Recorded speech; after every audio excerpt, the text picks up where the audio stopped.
Greetings, fellow fans. You're tuned into Wizardium, presenting to you today What If Hermione Granger Was Revealed as the Secret Heiress of Ravenclaw. Show some love by liking and subscribing. Enjoy the story ahead. Chapter 1. The Vault Beneath the Eagle's Nest. The cake was Harry's idea. It was lopsided, visibly, almost impressively lopsided, and the blue icing he'd used to write Happy Birthday Hermione had smeared somewhere between the common room and the corridor. So it now read Happy Birth to her, which Ron thought was hilarious and Harry thought was fine because it was the thought that counted, and Hermione thought was, well, she hadn't seen it yet. She was still in the library. Of course she was still in the library. She's been in there for 3 hours, Ron said, dropping into the armchair nearest the Gryffindor common room fire and propping his feet on the table with the authority of someone who had been waiting a long time and planned to keep complaining about it. It's her birthday. Who goes to the library on their birthday? Hermione, Harry said. Right, obviously. Ron picked up a chocolate frog, studied it, ate it. I'm just saying, normal people don't. You're eating her birthday chocolate. She'd want me to keep my energy up. Harry snorted and looked at the cake, which was sitting on the table looking deeply sorry for itself. It was the 19th of September, which meant it was also officially the first day of their 6th year that had felt even remotely like a normal one. Dumbledore had arranged for them to return to Hogwarts for 6th year despite everything that had happened at the end of 5th, because apparently the alternative was everyone falling apart at home, which seemed worse. The common room was warm. The fire was going. Outside the window, the Scottish sky had gone the particular deep blue of early autumn evenings, the kind that made the castle look like something out of a story. And somewhere in the library, Hermione Granger was doing research on her birthday. She appeared 40 minutes later, hair wild, bag stuffed to bursting, with the look of someone who had found something interesting and hadn't quite come down from it yet.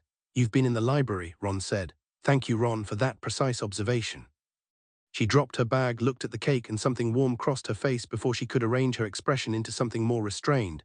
Is that happy birth to her? Harry said. I stand by it. She laughed, a real one, surprised out of her, and sat down on the sofa between them like she'd been doing it all her life, which she had more or less. It's perfect. Don't lie, Ron said. It's awful. Harry made it. You said you'd help. I said I'd watch. There's a difference. Hermione shook her head, still smiling, and accepted the slice Harry cut for her. The common room was mostly empty. It was a Thursday evening, and most of the other Gryffindors were either at dinner or pretending to do homework in the way that mostly involved talking about Quidditch.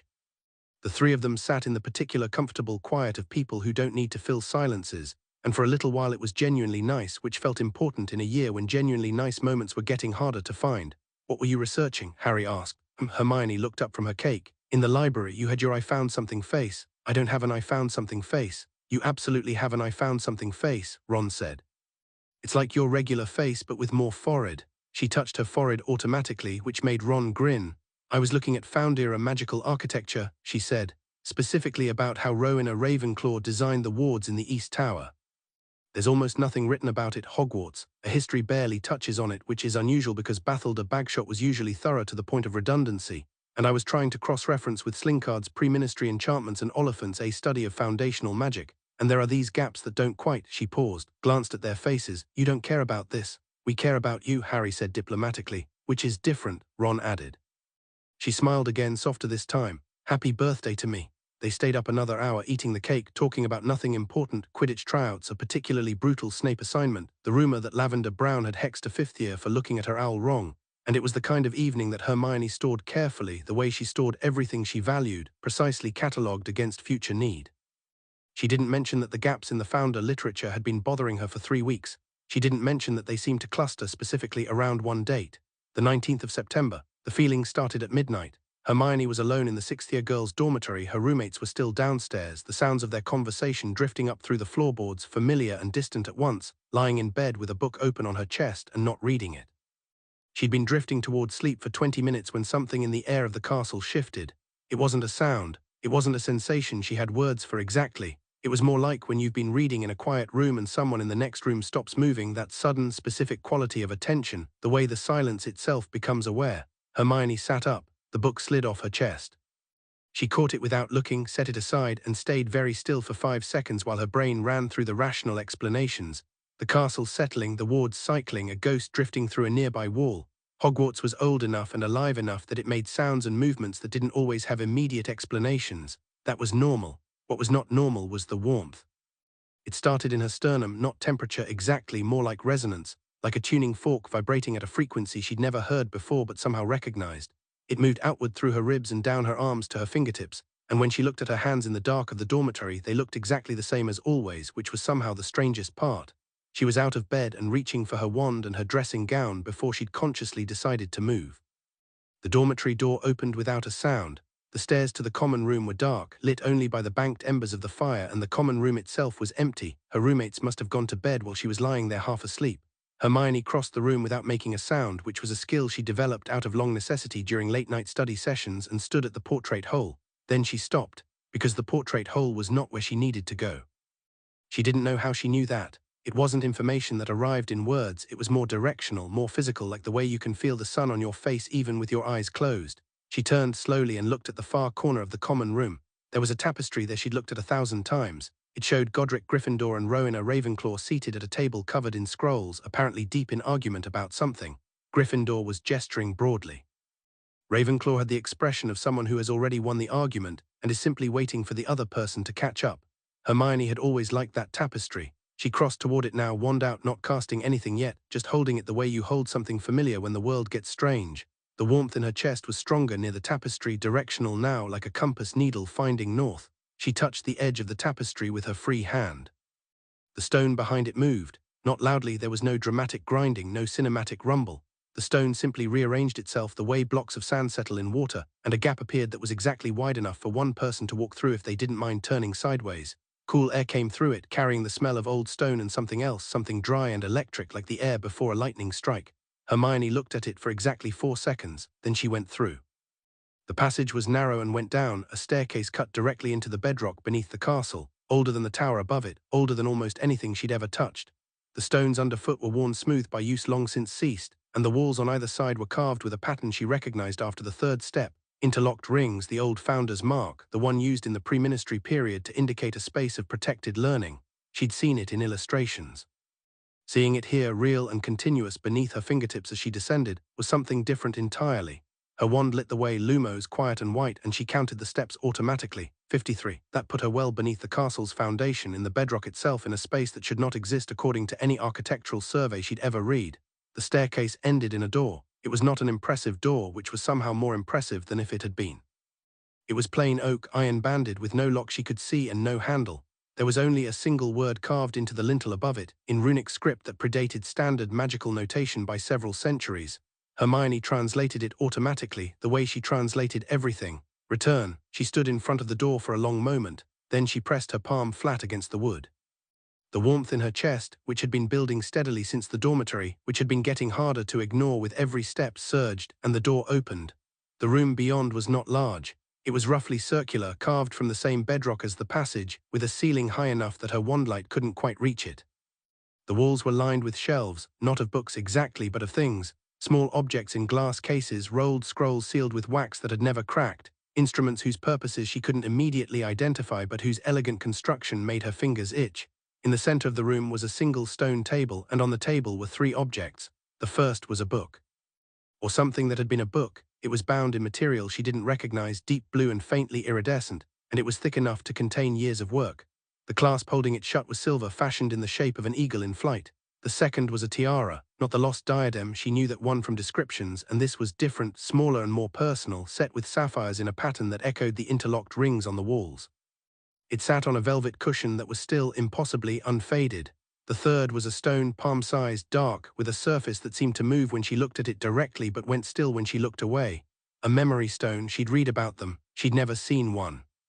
Hermione stood in the entrance of the room for a full minute and looked at all 3 objects without touching them, because she was, above everything else, methodical, and because something in her chest that was not quite fear but was related to it wanted her to take the time to understand the space before she moved through it. The room was warded. She could feel that the air had texture, density, the sensation of old magic so layered and precise that it made the back of her neck prickle. Someone extraordinarily skilled had built this place. Someone who knew that skill wasn't the same as power, who understood that the best protection wasn't the kind that announced itself. She stepped inside. Nothing happened, which meant something, though she wasn't sure yet what. She went to the table and stood over the 3 objects. Up close, the book's cover had a texture she couldn't name, not leather, warmer than stone, cooler than wood. The tiara threw her wandlight back in fragments of blue and white. The memory stone was dark and still under the light, no movement visible now. She picked up the memory stone first because she was Hermione Granger and she always started with information. The moment her fingers closed around it, the room changed. Not physically, the walls were exactly where they'd been, the shelves unchanged, the table unmoved. But in the center of the room, in the air 3 feet in front of her, a woman appeared, not a ghost, not an apparition. A projection crystalline and precise, like a photograph that had learned to move.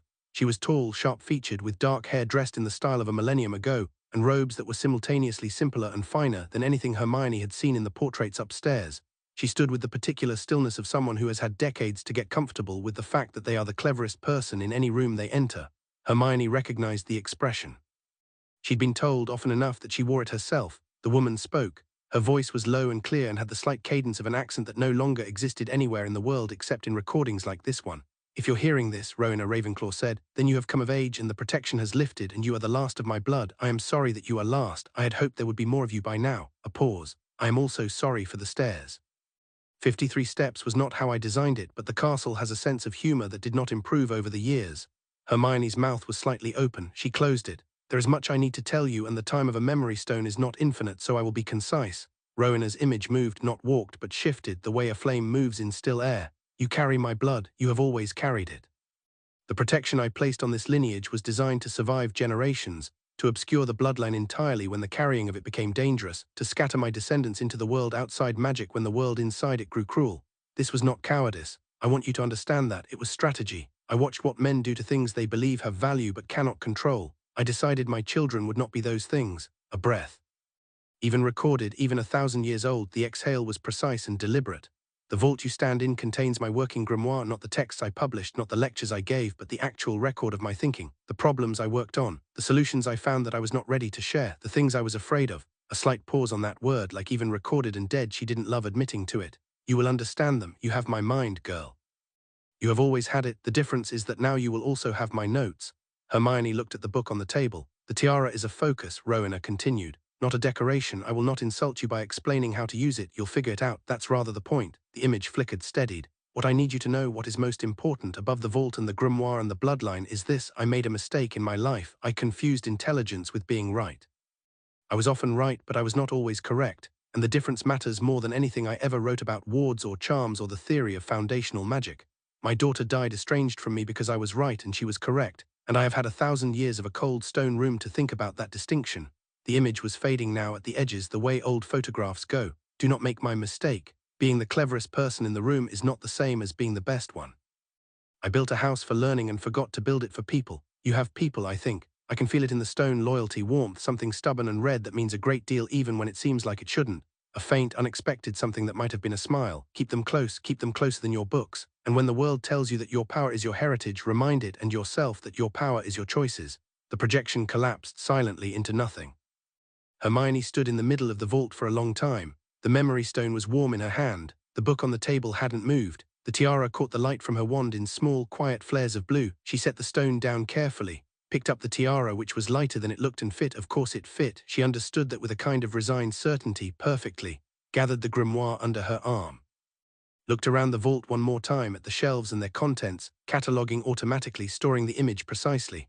Then she went back up the 53 stairs, through the gap in the stone, and stood in the dark Gryffindor common room with a dead woman's book under her arm and a tiara she was not wearing but holding, because she was not yet sure what wearing it meant. The fire had burned completely down. The room smelled of old wood smoke and cold. She sat in the armchair nearest the dead fire and opened the grimoire. She was still there when Harry came downstairs at 6 in the morning. He nearly walked past her. She was very still and the room was only just lightening, but he caught the movement of a page turning and stopped, looked at her, looked at the book in her lap and the tiara on the cushion beside her and the expression on her face, which was the "I found something" face, but different, deeper, more settled, like something had gone quiet in her that had always been faintly loud before. "Hermione," he said. "Harry." She looked up. She'd been reading for 6 hours and it didn't show, which was typical. What showed was everything else. "Sit down." "What happened?" "Sit down and I'll tell you." She waited until he dropped onto the sofa across from her, sleep-rumpled and immediately alert, because this was Harry and alertness was his baseline. "I need you to not interrupt, because if I stop in the middle I'm not sure I'll have the language for it again." "All right," he nodded. She told him everything. From the feeling in her chest at midnight to the staircase to the vault to Rowena Ravenclaw standing in the air 3 feet away from her and explaining in crisp and unornamental terms that Hermione was her last living descendant. She told it chronologically, precisely, without editorializing, because the facts were already strange enough that they didn't need her interpretation on top of them. When she finished, the common room was fully light, birds were going outside, and Harry was looking at her with an expression she catalogued as processing and then certainty and then a loyalty so uncomplicated and total that it made her throat hurt. "Right," he said. "Right," she agreed. "You're the heiress of Ravenclaw, apparently. And Dumbledore knew, she said it flatly. The gaps in the literature aren't accidental, Harry. Someone removed information systematically, carefully over a long period of time, and the kind of access required to do that is Dumbledore, Harry said, not angry, not yet, just following her reasoning, which he did sometimes quietly and without making a show of it. Yes, so what do we do? Hermione looked at the grimoire in her lap. She'd only gotten through the first 40 pages, and already the scope of what was in it was making her think about time differently, not in terms of class schedules and homework deadlines, but in terms of years, the way you thought about mountains or oceans. There was a lifetime of work in this book, several lifetimes. First, she said, we wake up Ron. He'll be annoyed. He'll survive. She stood, tucking the grimoire carefully into her bag and picking up the tiara. She held it for a moment, then set it gently down. She wasn't ready for it yet, not for what wearing it would mean, not for the question of what it would say about her. Second, we decide what we tell Dumbledore, how we tell him, and what we want in return for telling him. Harry's mouth curved slightly. You want to negotiate with Dumbledore? I want to have a conversation with Dumbledore, Hermione said, in which all the information does not flow in the direction it usually flows. She picked up her bag. And third, and this is the part I want Ron present for, because I want a witness to how calmly I am approaching this. I want to understand exactly what it means that the most complete record of Rowena Ravenclaw's magical theory, the actual working notes of one of the most powerful magical minds in history, has been sitting under this castle for 1,000 years. She paused. And that some of what she wrote in the last 40 pages concerns a theoretical problem that I have been independently researching for the last 3 weeks. Harry stared at her. You've been working on the same problem as Rowena Ravenclaw, different angle, same mountain. Hermione's voice was very calm. She was further along than I was. A beat. Hermione, Harry said. Yes, happy birthday, by the way. She looked at him, sleep-deprived, carrying a book that was older than the oldest thing she'd ever touched, wearing yesterday's clothes, standing in the growing light of a Thursday morning in a castle that had apparently been waiting for her, and she laughed. Properly, genuinely, the kind of laugh that comes from surprise and not from performance. Thank you, she said. Come on, let's go get Ron. Ron's reaction was, characteristically, the most honest one. He listened to the whole thing with progressively widening eyes, sitting up in his bed with his hair sideways and a sock on only one foot. And when Hermione finished, he was quiet for a moment that stretched just long enough to be meaningful. So you're like, he said, royalty. That's an oversimplification. You're wizard royalty. The concept of hereditary magical authority is a fairly contested. Hermione, he looked at her. Something complicated moved through his expression, something she could see because Ron had never been good at hiding his feelings, which was simultaneously his greatest weakness and one of the things she respected most about him. That's really brilliant. He said it like he meant it, with the particular deliberateness of someone who chose the word carefully. You, out of everyone, of course it's you. She didn't expect that to hit the way it did. She absorbed it quickly, folded it away. We need to talk about Dumbledore, Harry said, because Harry always knew when to redirect. Dumbledore knew. Ron sat up straighter. He knew and didn't tell you. The evidence suggests it. Yes, that's right, okay. Ron threw back his blanket, apparently decided, grabbed the sock that had gone missing at some point in the conversation. Let's go have a chat with Dumbledore. Hermione put her hand on his arm. Not yet. We need to think first. We need to go, Ron. She kept her voice even, but there was something in it that was slightly different from usual, something with more weight behind it, and he stopped. We have something Dumbledore has been protecting for 60 years. We are not marching up to his office before breakfast and announcing it. We're going to sit down and eat something and think, and then we are going to decide exactly how this conversation goes. Ron looked at her for a moment. Then he looked at Harry. Is she always like this? She's been like this for 6 years, Harry said. Right, but there's like more of it this morning. Hermione picked up her bag. Breakfast, then strategy, come on. She walked out of the dormitory ahead of them, which was not technically allowed, but which the castle seemed to have no strong feelings about. Behind her, she heard Ron mutter something to Harry and Harry murmur back, and then the sound of both of them following. Good, she thought. That was the correct response. The grimoire in her bag felt warm against her back like a heartbeat. She had questions. She had about 1,000 questions, and they were organizing themselves into priority order without her having to consciously direct the process, which was one of her better skills. She had a conversation to have with the most powerful wizard in Britain that would not go the way he expected it to go. She had 40 pages of a dead woman's notes that intersected with 3 weeks of her own research in ways she hadn't finished processing yet. She had a tiara in her bag that fit her exactly and that she was not ready to wear yet. And she had 2 people behind her on the stairs who would follow her without being asked into any difficulty that arose from this, because that was who they were, and that was who she was, and that Rowena Ravenclaw's voice in the dark vault, dry and precise and a little sad, was what mattered more than any of it. She descended toward the great hall with the particular purposefulness of someone who has just found out that they have a great deal to do and has already started doing it. The great hall at 7 in the morning was quiet. A few early risers, a scattering of prefects, Professor Sprout at the staff table looking cheerful in a way that suggested she'd had excellent news from her greenhouses. The enchanted ceiling showed a pearl grey sky with the particular luminous quality of early autumn clouds. Hermione chose a seat near the end of the Gryffindor table, away from everyone, and ate methodically while she thought. Toast, orange juice, a boiled egg, tea. The food arrived automatically with the efficiency of house elf magic she was still complicated about, but this was not the morning for that particular battle. Harry and Ron flanked her in their habitual formation, Harry on her left, Ron on her right, eating with slightly less method but equal silence, reading the room the way they'd all learned to do in years of carrying things that couldn't be shared with most people. "Here's what I think," Hermione said quietly over her tea. "Dumbledore has known about the Ravenclaw bloodline at minimum since before I started at Hogwarts, possibly much longer. He chose not to tell me, chose not to tell anyone as far as we can tell, which means he had reasons for that choice that he believed outweighed my right to know my own heritage. He does that a lot," Harry said without particular inflection. "He does it because he generally believes he knows best, and he's often right, which makes it harder to argue with.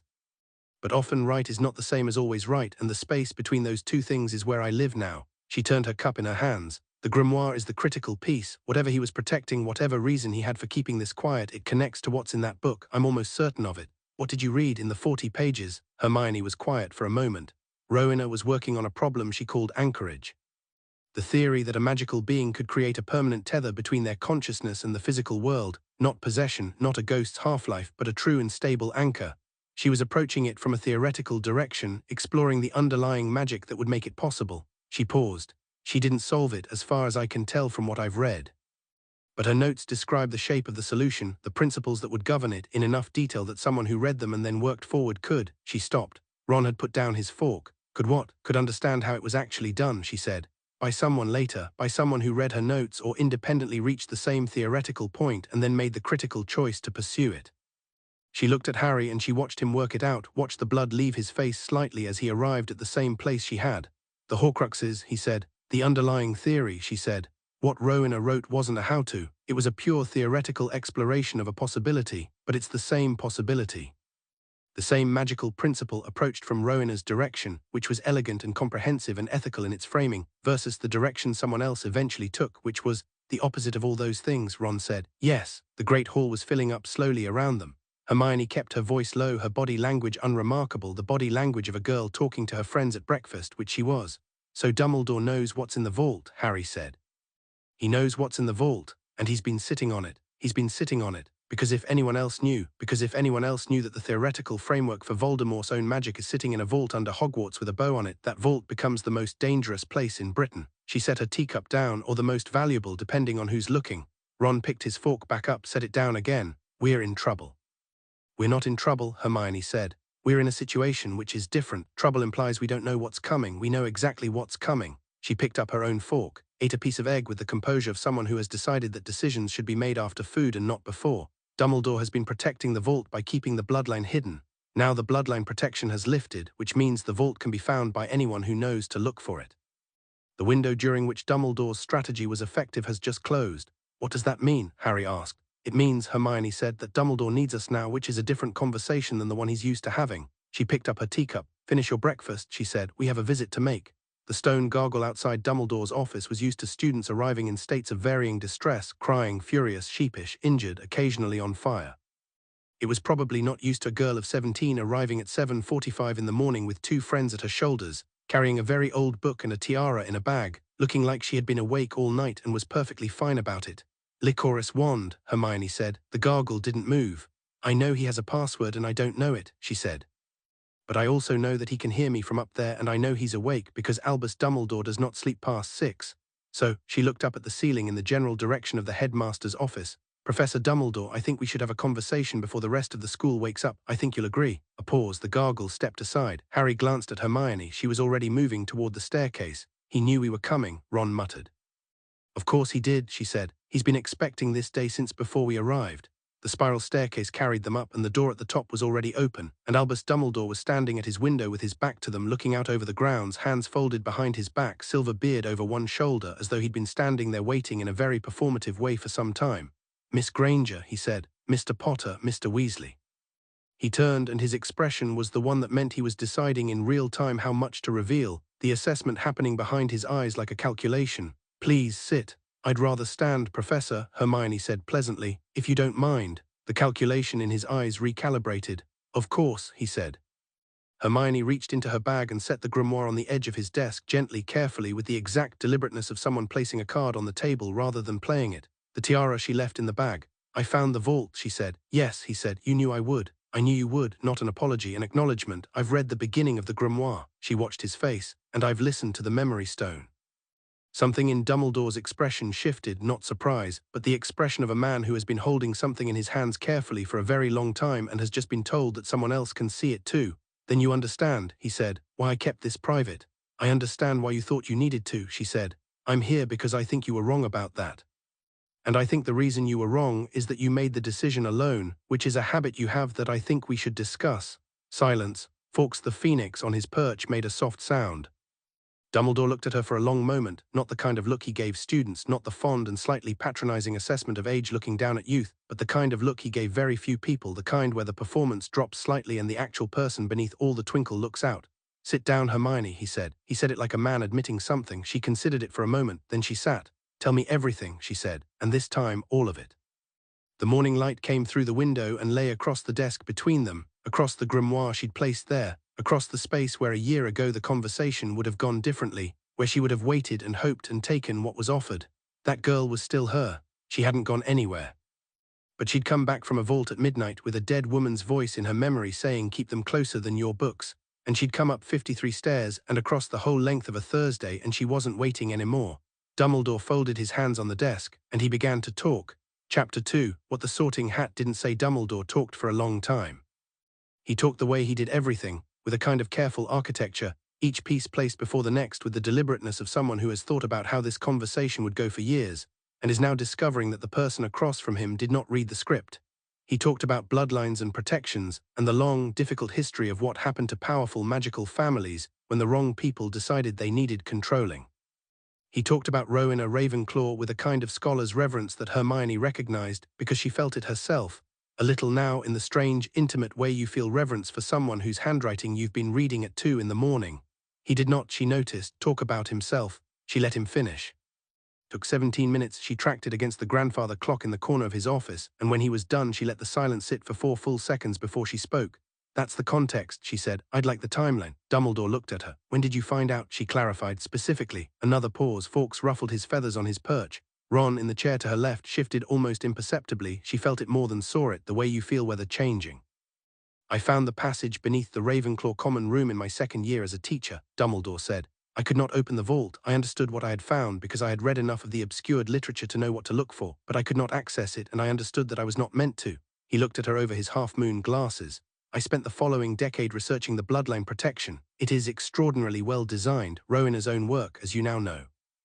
It does not simply hide the heir, it makes them invisible to the magical search methods of any era. I could not find your family, Miss Granger, because the protection does not permit the finding, it only permits the arriving." "The 17th birthday," Hermione said. "The coming of age," he agreed. "When she designed it, 17 was the threshold of magical majority. She was precise in her conditions." He laced his fingers together. "I did not know you were the heir until your letter arrived."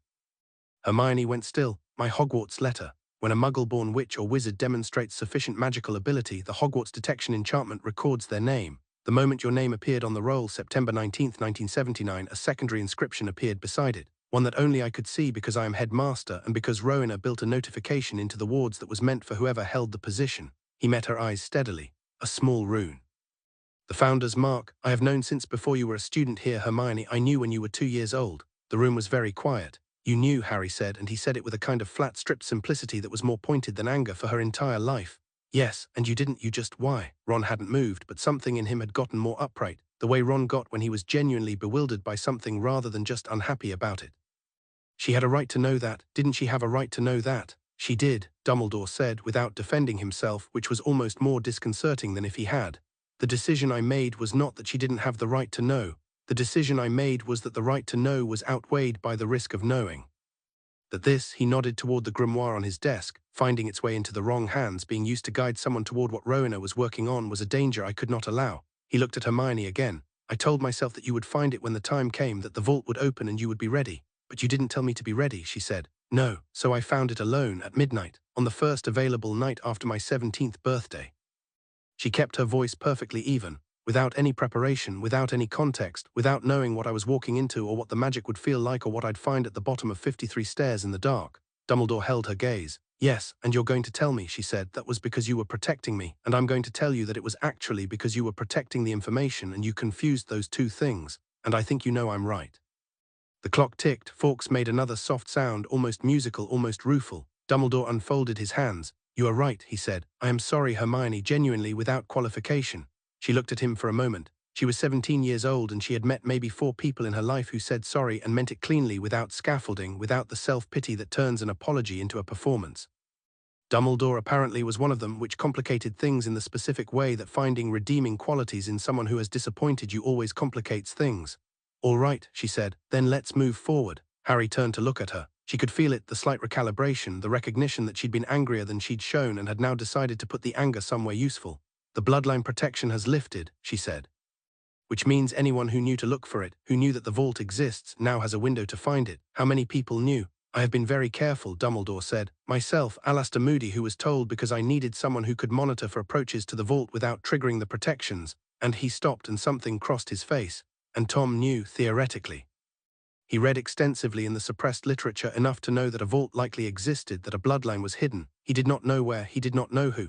But he's been looking, Harry said. He has been looking for 20 years, Dumbledore said. And now, Hermione said, the protection has lifted and I'm 17 and I'm sitting in the middle of Hogwarts in front of a vault that anyone with the right knowledge can now locate. She paused. How long do we have?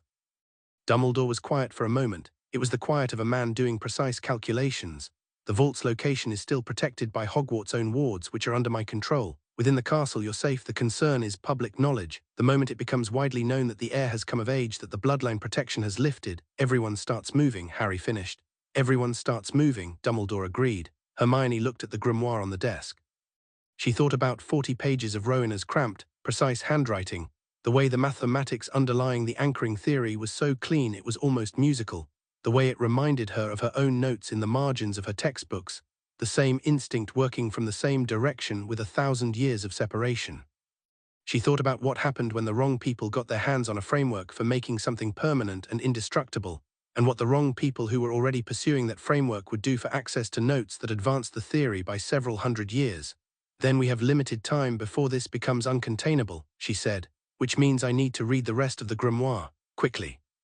And I need to understand exactly what's in the vault beyond what I saw last night, because if what Rowena wrote is as significant as the first 40 pages suggest, it changes. She stopped, recalibrated. It changes what we know about how to end the war. The room went very still. Explain, Dumbledore said, and there was something in his voice she hadn't heard there before, not surprise exactly, but the quality of someone who has been holding a very complicated plan and has just been told that a piece he thought he understood fits differently than he thought. Not yet, she said. Harry made a slight sound. Ron made a more obvious one. Not yet, Dumbledore said, and to his credit, he said it without affront. Not until I've read the rest. She stood, picked up the grimoire, tucked it back into her bag. I've given you the information that the vault is open and I've accessed it. You've given me the information I asked for. That's an equal exchange for this morning. She shouldered her bag. I'll come back when I know more. When I come back, I'd like to have a longer conversation about what you plan to do with the ministry, because the moment Cornelius Fudge finds out about this, and he will find out, because things like this don't stay quiet, the conversation is going to become substantially more complicated. Dumbledore looked at her with an expression she was fairly sure no sixth year had ever produced in him before. It wasn't quite amusement, and it wasn't quite pride, and it wasn't quite the specific look he gave people who surprised him, but it had elements of all three. You are your ancestor's child, he said. I'm my parents' daughter, she said. They're dentists from Oxfordshire, that matters too. She turned toward the door. Thank you for the honesty, Professor, I appreciate it more than I'd like to. She walked out and Harry and Ron followed, and the staircase carried them down, and behind them Dumbledore stayed very still at his desk for a long time after the sound of their footsteps faded. 3 moves ahead, Ron said when they were far enough from the office to talk. Harry said you operate 3 moves ahead, and I thought he was exaggerating. He wasn't exaggerating, Harry said, and he sounded pleased about it in the specific way Harry sounded pleased when Hermione did something that made the people they were up against slightly more confused than before. I'm not 3 moves ahead, Hermione said, pushing through the door to the staircase and starting down. I'm 1 move ahead with a very clear view of the board. She paused on a landing, turning to face them. He's going to tell Moody today, probably before lunch. Moody will want to meet with me, and I want to be prepared for that conversation because Moody's approach is going to be very different from Dumbledore's. Moody will want to know about vulnerabilities, access points, what the vault contains that could be weaponized in that order. He'll be operating from a threat assessment framework and he'll expect me to slot into his plan. And you won't, Harry said. I'll cooperate with the security assessment, she said. Completely transparently because that part is legitimate and important. But I'm not going to let Mad-Eye Moody decide what happens to a 1,000-year-old archive of Ravenclaw's work before I've finished reading it. That's not, she stopped herself, heard in her memory a voice from a vault. I confused intelligence with being right. That's not what's best, she said more carefully, for anyone. Ron was looking at her with that expression again, the complicated one he'd had in the dormitory that morning, the one that wasn't quite awe because Ron found awe embarrassing but was something adjacent to it. What? She said. Nothing, he said. Just, are you all right, actually, because this is a lot. The question hit her sideways. Been so focused on the external architecture of the situation, the timeline, the threats, the conversations that needed having, that the interior of it had been sitting very quietly underneath everything else, waiting. I'm fine, she said. Then more honestly, I don't know yet. I think I will be. I think last night was. She touched her bag where the grimoire was. It was big. It was a very big thing, and I haven't sat with it yet. We could skip classes, Harry said. She looked at him. I'm serious, he said. We could just not go take the day. You could read the grimoire somewhere quiet. We could play chess, Ron said, and then apparently heard how that sounded in context because he added, or not chess, something low stakes, just take a breath. Hermione looked at them both. The morning light was coming through a window halfway up the staircase, and it was making Harry's hair look even more chaotic than usual, and Ron had a bit of egg on his collar from breakfast that she decided not to mention. We're not skipping classes, she said. Of course not, Ron said, but thank you. She meant it in a way that came through even in the brisk efficiency of her delivery, the particular frequency that Ron and Harry had learned to hear over 6 years of Hermione saying things that meant more than they sounded. Come on, Transfiguration is in 20 minutes and I haven't done the reading. You haven't done the reading, Harry said. I was in a vault until 4 in the morning, she said, and turned and kept walking, and the morning settled around the three of them like something familiar, which was exactly what she needed. Transfiguration was not the problem. Transfiguration was, in fact, the most normal 50 minutes of Hermione's morning, which she appreciated with the fervor of someone who had spent the preceding hours in a headmaster's office negotiating over a 1,000-year-old magical legacy. McGonagall set them a complex partial transformation exercise, turning a chess piece into a small functioning timepiece, which required both the structural transfiguration of the material and the animating enchantment for the clockwork, and Hermione completed it in 11 minutes, which was 4 minutes faster than her previous best, and which McGonagall noted with a slight upward movement of one eyebrow that meant she was impressed and planning to set the next exercise more challenging. The second thing Hermione noticed was that she could see the magic in the chess piece differently. She'd always had a facility with transfiguration. She understood it intellectually and her spellwork was precise. But today, looking at the chess piece and then at the completed timepiece, she could trace the structure of what she'd done in a way she never had before, the way you can sometimes suddenly see the grammatical bones of a sentence you'd previously understood only instinctively. The animating enchantment she'd applied was connected at a fundamental level to what Rowena had written about anchorage, not the dark application, the pure theoretical principle underneath it, the idea that magical instruction could be made persistent, made structural. She sat very still for a moment after finishing, her timepiece ticking quietly in front of her. Miss Granger, McGonagall said, pausing beside her desk. I'm fine, Professor, she said. I was just thinking about the underlying mechanics. McGonagall looked at the timepiece, then at Hermione. Her expression did not change in any obvious way, but Hermione had been in McGonagall's class for 6 years and she spoke that face fluently. There was a question in it, a waiting. Could I speak with you after class? Hermione said. McGonagall said, my office, 4 o'clock, and moved on. The rest of the morning passed in the particular way that important days always pass, the small things more vivid than usual, the intervals between them compressed, the sense of the world moving at its ordinary pace while you have somehow gotten ahead of it. In Charms, Flitwick was covering advanced summoning, which Hermione had understood at a theoretical level since 3rd year, and she spent the time with her textbook open to the right page and the grimoire open in her lap under the desk, reading.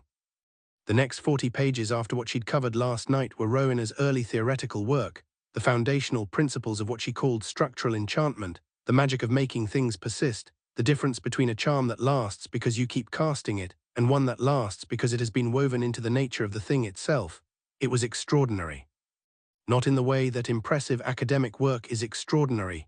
It was extraordinary in the way that a specific kind of music is extraordinary, when the composer has understood something about how sound and silence relate to each other that most people never get to. Reading Rowena's notes felt like watching someone think in real time, watching a mind work through a problem with perfect honesty, making wrong turns and correcting them, reaching moments of insight and noting them in the same cramped hand as the failed attempts on either side. She was beginning to understand what Rowena had meant about the mistake. The woman was staggeringly brilliant. And the notes were full of small, hard moments where the theory had required her to consult someone else, The notation discussed with GG appeared occasionally, or HH disagrees but cannot articulate why, and you could see in the texture of the writing the slight impatience in those moments, the way she received input and processed it and usually concluded she'd been right in the first place. Not because she dismissed the input, because she was usually right, but not always. And the times she hadn't been, Hermione could see them now in hindsight, the places where the disgust with GG should have produced a longer pause, where HH disagrees was more important than the articulation. Those were the places where the theory had needed another 60 years to develop because Rowena had been too confident in her own direction to follow someone else's instinct into the dark. Hermione set down her quill and stared at the middle distance. "You all right?" Harry murmured from the next desk. "Yes," she said. "I'm just thinking about something someone told me." "Something who told you?" She looked at him. "Rowena Ravenclaw." Harry turned back to his work with the expression of someone who is having a very interesting year and choosing to take it one event at a time. Lunch brought complications. The complications came in the form of Draco Malfoy, which was not, historically speaking, unusual. What was unusual was that Draco Malfoy came to complications looking the way he did now, approaching the Gryffindor table with none of his characteristic performance, the drawling efficiency with which he usually deployed himself in their direction. He came quietly, which with Draco was the loudest possible thing he could do. He stopped 2 feet away. Crabbe and Goyle were at the Slytherin table. He had come alone. "Granger," he said. She looked up from her lunch. "Malfoy, can I?" He stopped. Something moved through his expression that she categorized very quickly as discomfort of the genuine rather than performed variety. "There's something I need to tell you." Ron had put down his fork. Harry had gone the kind of still he went before a fight. Hermione held up one hand, a small motion, not dramatic, which was enough, and they both subsided. "Sit down," she said. Draco Malfoy sat at the Gryffindor table. The significance of this was registered across the Great Hall in approximately 4 seconds, because Hogwarts was a small community, and this sort of thing had never happened before. And there was a ripple of attention that went through the room like a stone dropped in water. Draco didn't appear to care. "My father has contacts in the Ministry Archival Office," he said, his voice low and stripped of most of its usual affect. "They passed information last week. I only found out about it this morning, that a tracker enchantment placed on what they called the Ravenclaw signal had changed status, gone from dormant to active." Hermione kept her face very still. "My father knows about the vault," Draco said. "Not the contents. He's been trying to find out the contents for years at the Dark Lord's direction. But he knows about its existence, and he knows that the protection is key to a bloodline, and he knows the bloodline is somewhere in Britain." He paused. "He doesn't know it's you. He doesn't know yet." He looked at her, and there was something in the look that she couldn't entirely categorize. It wasn't an offer, wasn't an apology, wasn't quite regret. It was more like someone who has been standing at a crossroads for a long time and has chosen a direction primarily because standing still any longer had become intolerable. "I'm telling you because I thought you should have time." Silence at their end of the table. "How much time?" Harry asked. "He sent an owl this morning," Draco said, "to one of his contacts who has access to the Ministry's tracker records. That contact will try to run a location search on the signal. It takes a few days, the process. Maybe 3, maybe 4 if they're careful about it." "And you're telling us this?" Ron said slowly. "Why exactly?" Draco looked at Ron with an expression that was complicated and slightly too honest for someone who was usually so carefully curated. "Because I'm at school," he said. "Because I'm 17 and I'm at school and I'm tired." And then, as though he'd surprised himself by saying that, he stopped and stood and straightened his robes with the automaticity of long habit. "That's all." He walked back to the Slytherin table. He sat down next to Crabbe and Goyle and picked up his fork and didn't look back. "Well," Ron said. "Yeah," Harry said. Hermione was watching Draco and thinking about several things at once with the focused efficiency of a mind that had a lot of practice at parallel processing. 3 or 4 days. She hadn't finished the grimoire, she hadn't spoken to McGonagall, she hadn't figured out yet what she was going to do with the information in the vault beyond protect it, because protecting it was obvious and necessary, but it wasn't sufficient. It had never been sufficient, and Rowena's voice in her head from the night before, the same principle that explains the problem also explains the solution, kept surfacing like something buoyant. "We need to move faster," she said. "Move faster." Harry said, "I need to read the rest of the grimoire today." She looked at her plate. "And I need to understand what's in the vault, properly, comprehensively, not just a scan." She thought for a moment. "And Draco Malfoy needs to not mention to anyone that he told us that." "He won't," Harry said with a certainty that was interesting in a boy who had spent 6 years on the opposite side of a cold war with Draco Malfoy. Ron glanced at him. "How do you know?" "Because if he was going to use it, he'd have used it differently," Harry said. "He wouldn't have told us face to face." Hermione looked at Harry, then at Draco across the hall, then back at her lunch. "Eat quickly," she said. "We have work to do." McGonagall's office at 4 o'clock was precisely what Hermione expected it to be: spare, organized smelling of parchment, and the specific quality of cold air that came from high castle rooms, and McGonagall herself was precisely what Hermione expected in the sense that she was exactly herself, which was sometimes the most surprising thing a person could be. She was behind her desk when Hermione arrived. Harry and Ron had wanted to come. Hermione had suggested that this particular conversation would go better one-on-one. Harry had accepted this on the grounds that he trusted her judgment. Ron had made a mild complaint about being left out and then accepted it on the same grounds. "Sit down, Miss Granger," McGonagall said. Hermione sat. "I noticed," McGonagall said without preamble, which was one of the things Hermione appreciated most about her, "that you completed this morning's exercise in 11 minutes. That the enchantment you applied was structurally different from the standard animating charm in Transfiguration, more integrated, more precise, and that you spent most of charms with a second book in your lap. Yes, Professor. I also noticed that you and Mr. Potter and Mr. Weasley visited the headmaster's office this morning before 7:45. McGonagall folded her hands. "Which suggests that whatever happened last night, and something happened last night, Miss Granger, I've been a teacher long enough to know the look of a student who has passed through something significant has been an extremely productive 18 hours. Hermione looked at her. Then she made a decision which was not the same as making an impulse but felt cleaner. She put the grimoire on McGonagall's desk. McGonagall looked at it. Her expression didn't change in any dramatic way, but Hermione saw the recognition, the way her eyes moved from the cover to the clasp to the material, assessing and arriving at a conclusion in roughly 3 seconds. "Where did you find this?" McGonagall said. It wasn't quite a question. "Beneath the Ravenclaw common room, there's a vault." Hermione watched her. "You didn't know?" "I did not know." McGonagall said it flatly, and the flatness contained a whole room's worth of feeling about that.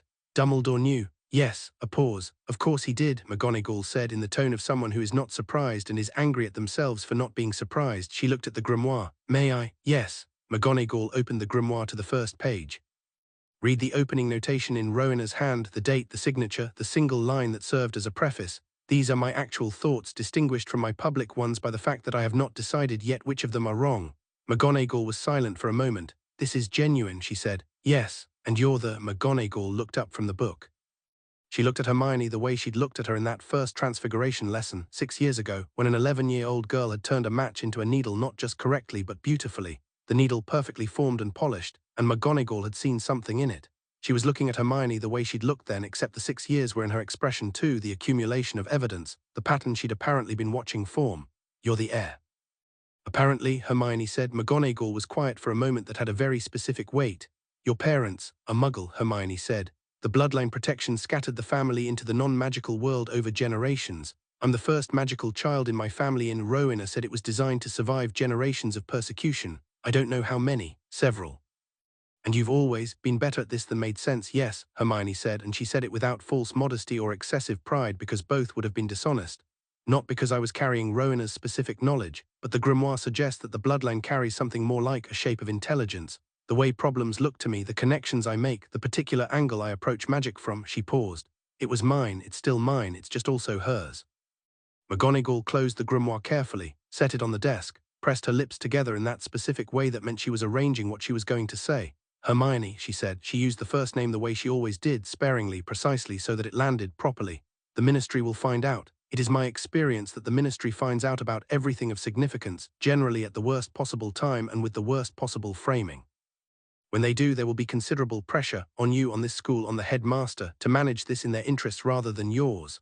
"I know," Hermione said. "I want you to know that I will not permit that," McGonagall said, and there was something in her voice that had nothing to do with teacher to student and everything to do with person to person. "Not while I'm in this building, not while I'm standing up. Do you understand me?" Hermione understood her. She understood her in the specific way you understand people who have been fierce on your behalf without making a performance of it, quietly, accurately in the middle of your chest. "Yes, Professor," she said. "Good." McGonagall pushed the grimoire back across the desk toward her. "Read the rest of it. Today, tonight if you must. I'll sign you an exemption from curfew, and come back tomorrow and tell me what you found." She stood, which meant the meeting was over, and then stopped.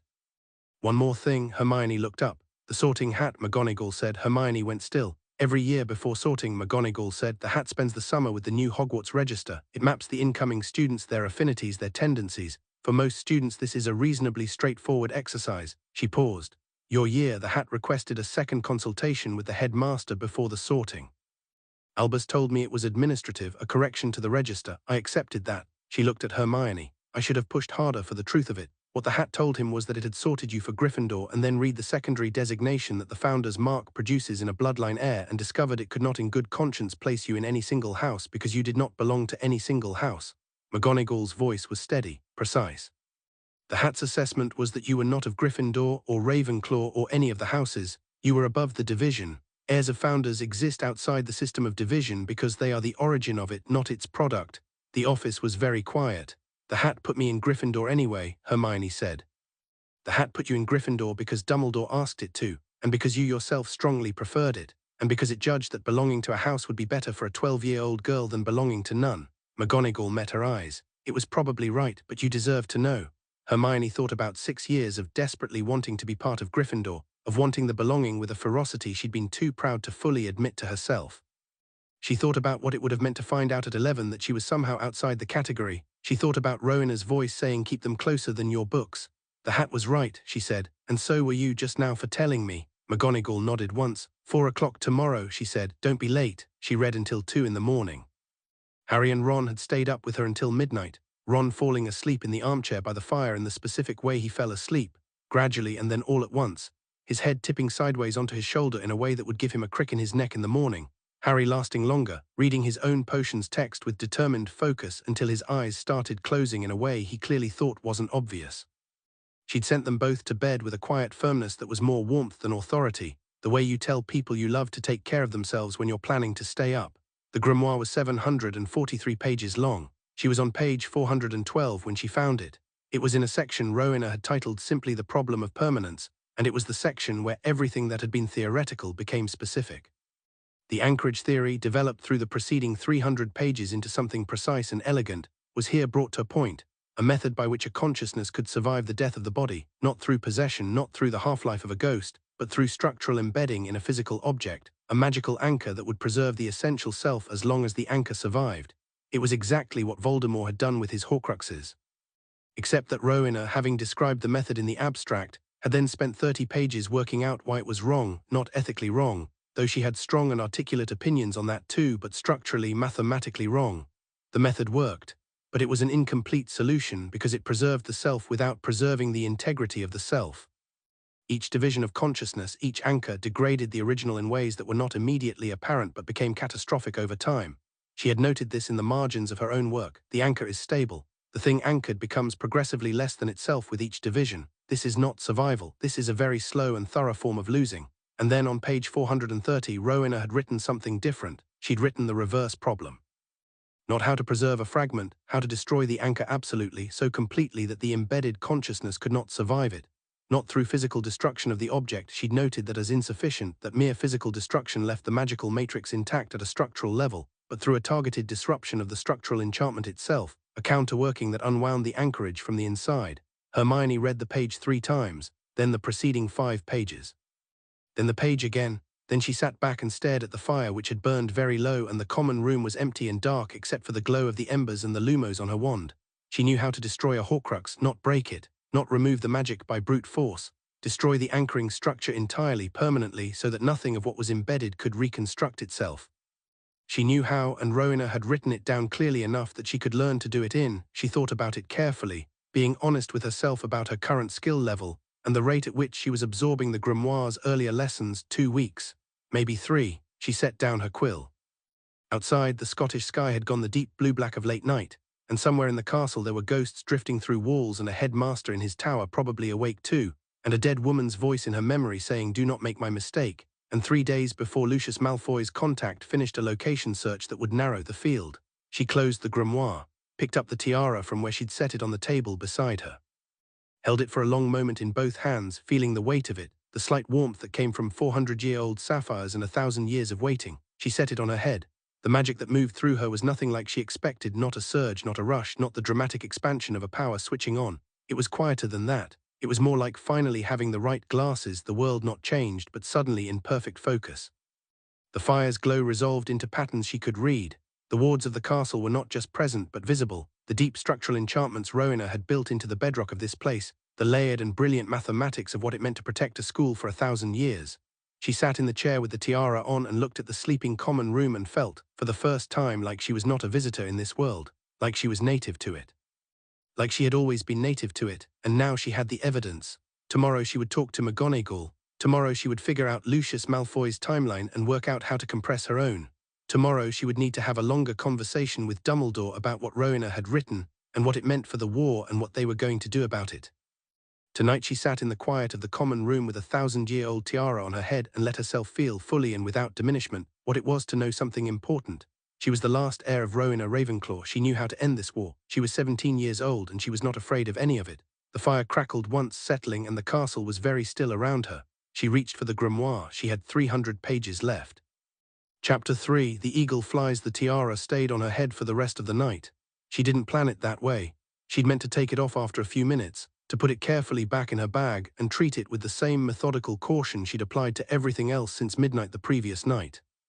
But the clarity it brought was too useful, and she was 300 pages from the end of the grimoire with a 3-day window before Lucius Malfoy's contact finished their search, and so the tiara stayed on and Hermione read. She finished the grimoire at 5:20 in the morning. She sat for a moment afterward with the last page open, Rowena's final notation written in a slightly different hand than the rest.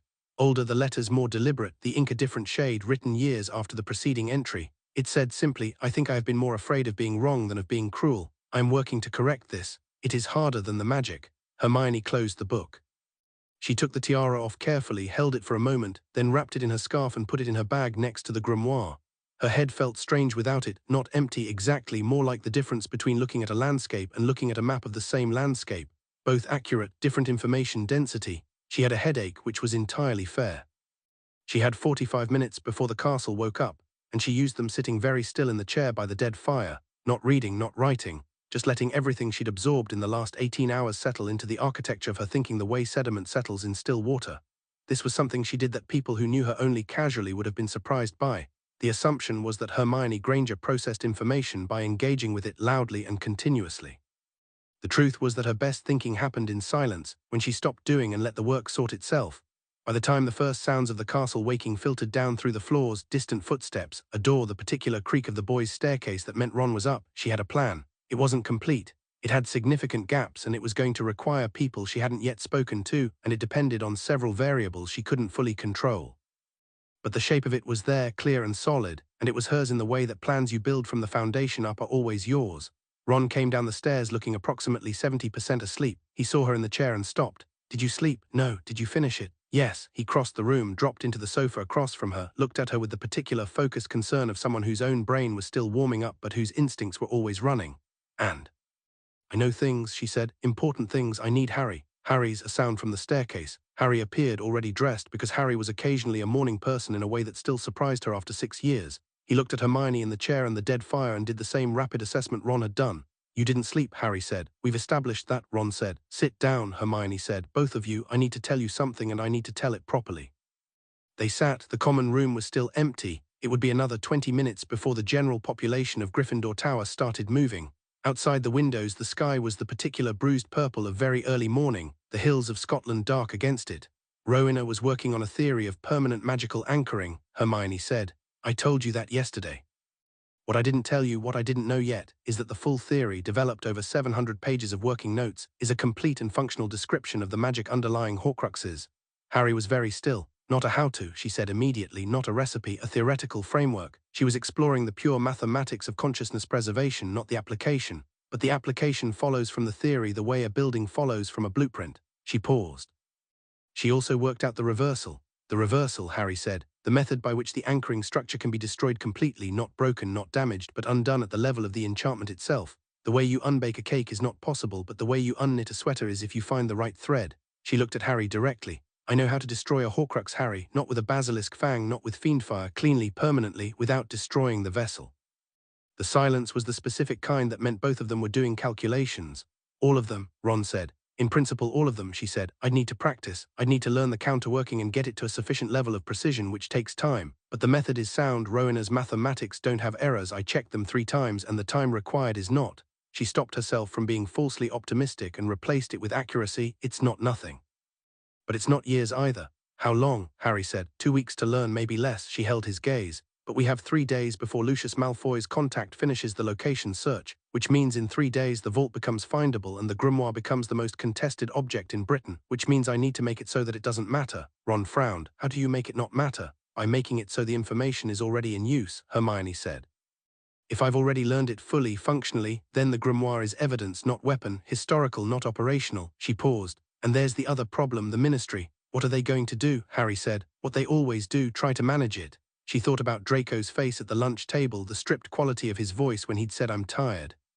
Fudge will get word through normal ministry channels within a week. Someone in the Magical Records office will notice the tracker's status change and kick it up the chain. When he does, he'll want to make me useful to him, which means making me public, which means making me a story. Heiress of Ravenclaw, the Muggle-born who was always magical, it writes itself, and Fudge will use it to shore up the ministry's position, to look like the institution that uncovered this and is managing it responsibly. She said responsibly with a very precise flatness, which means I need to be already established, already visible, before he tries to frame the narrative, because if I'm just a student he discovered, he controls the framing. But if I'm already yourself, Harry said. Already operating, she said. Yes, Ron looked between them. So you want to come out from cover before Fudge can out you? I want to come out on my own terms, she said, which is different from hiding. I'm not hiding. I wasn't planning to hide. I'm planning to choose the moment and the method. She picked up her bag. Starting today. What starting today meant in practical terms was going to breakfast without her bag on her shoulder and the tiara inside it. She wore it.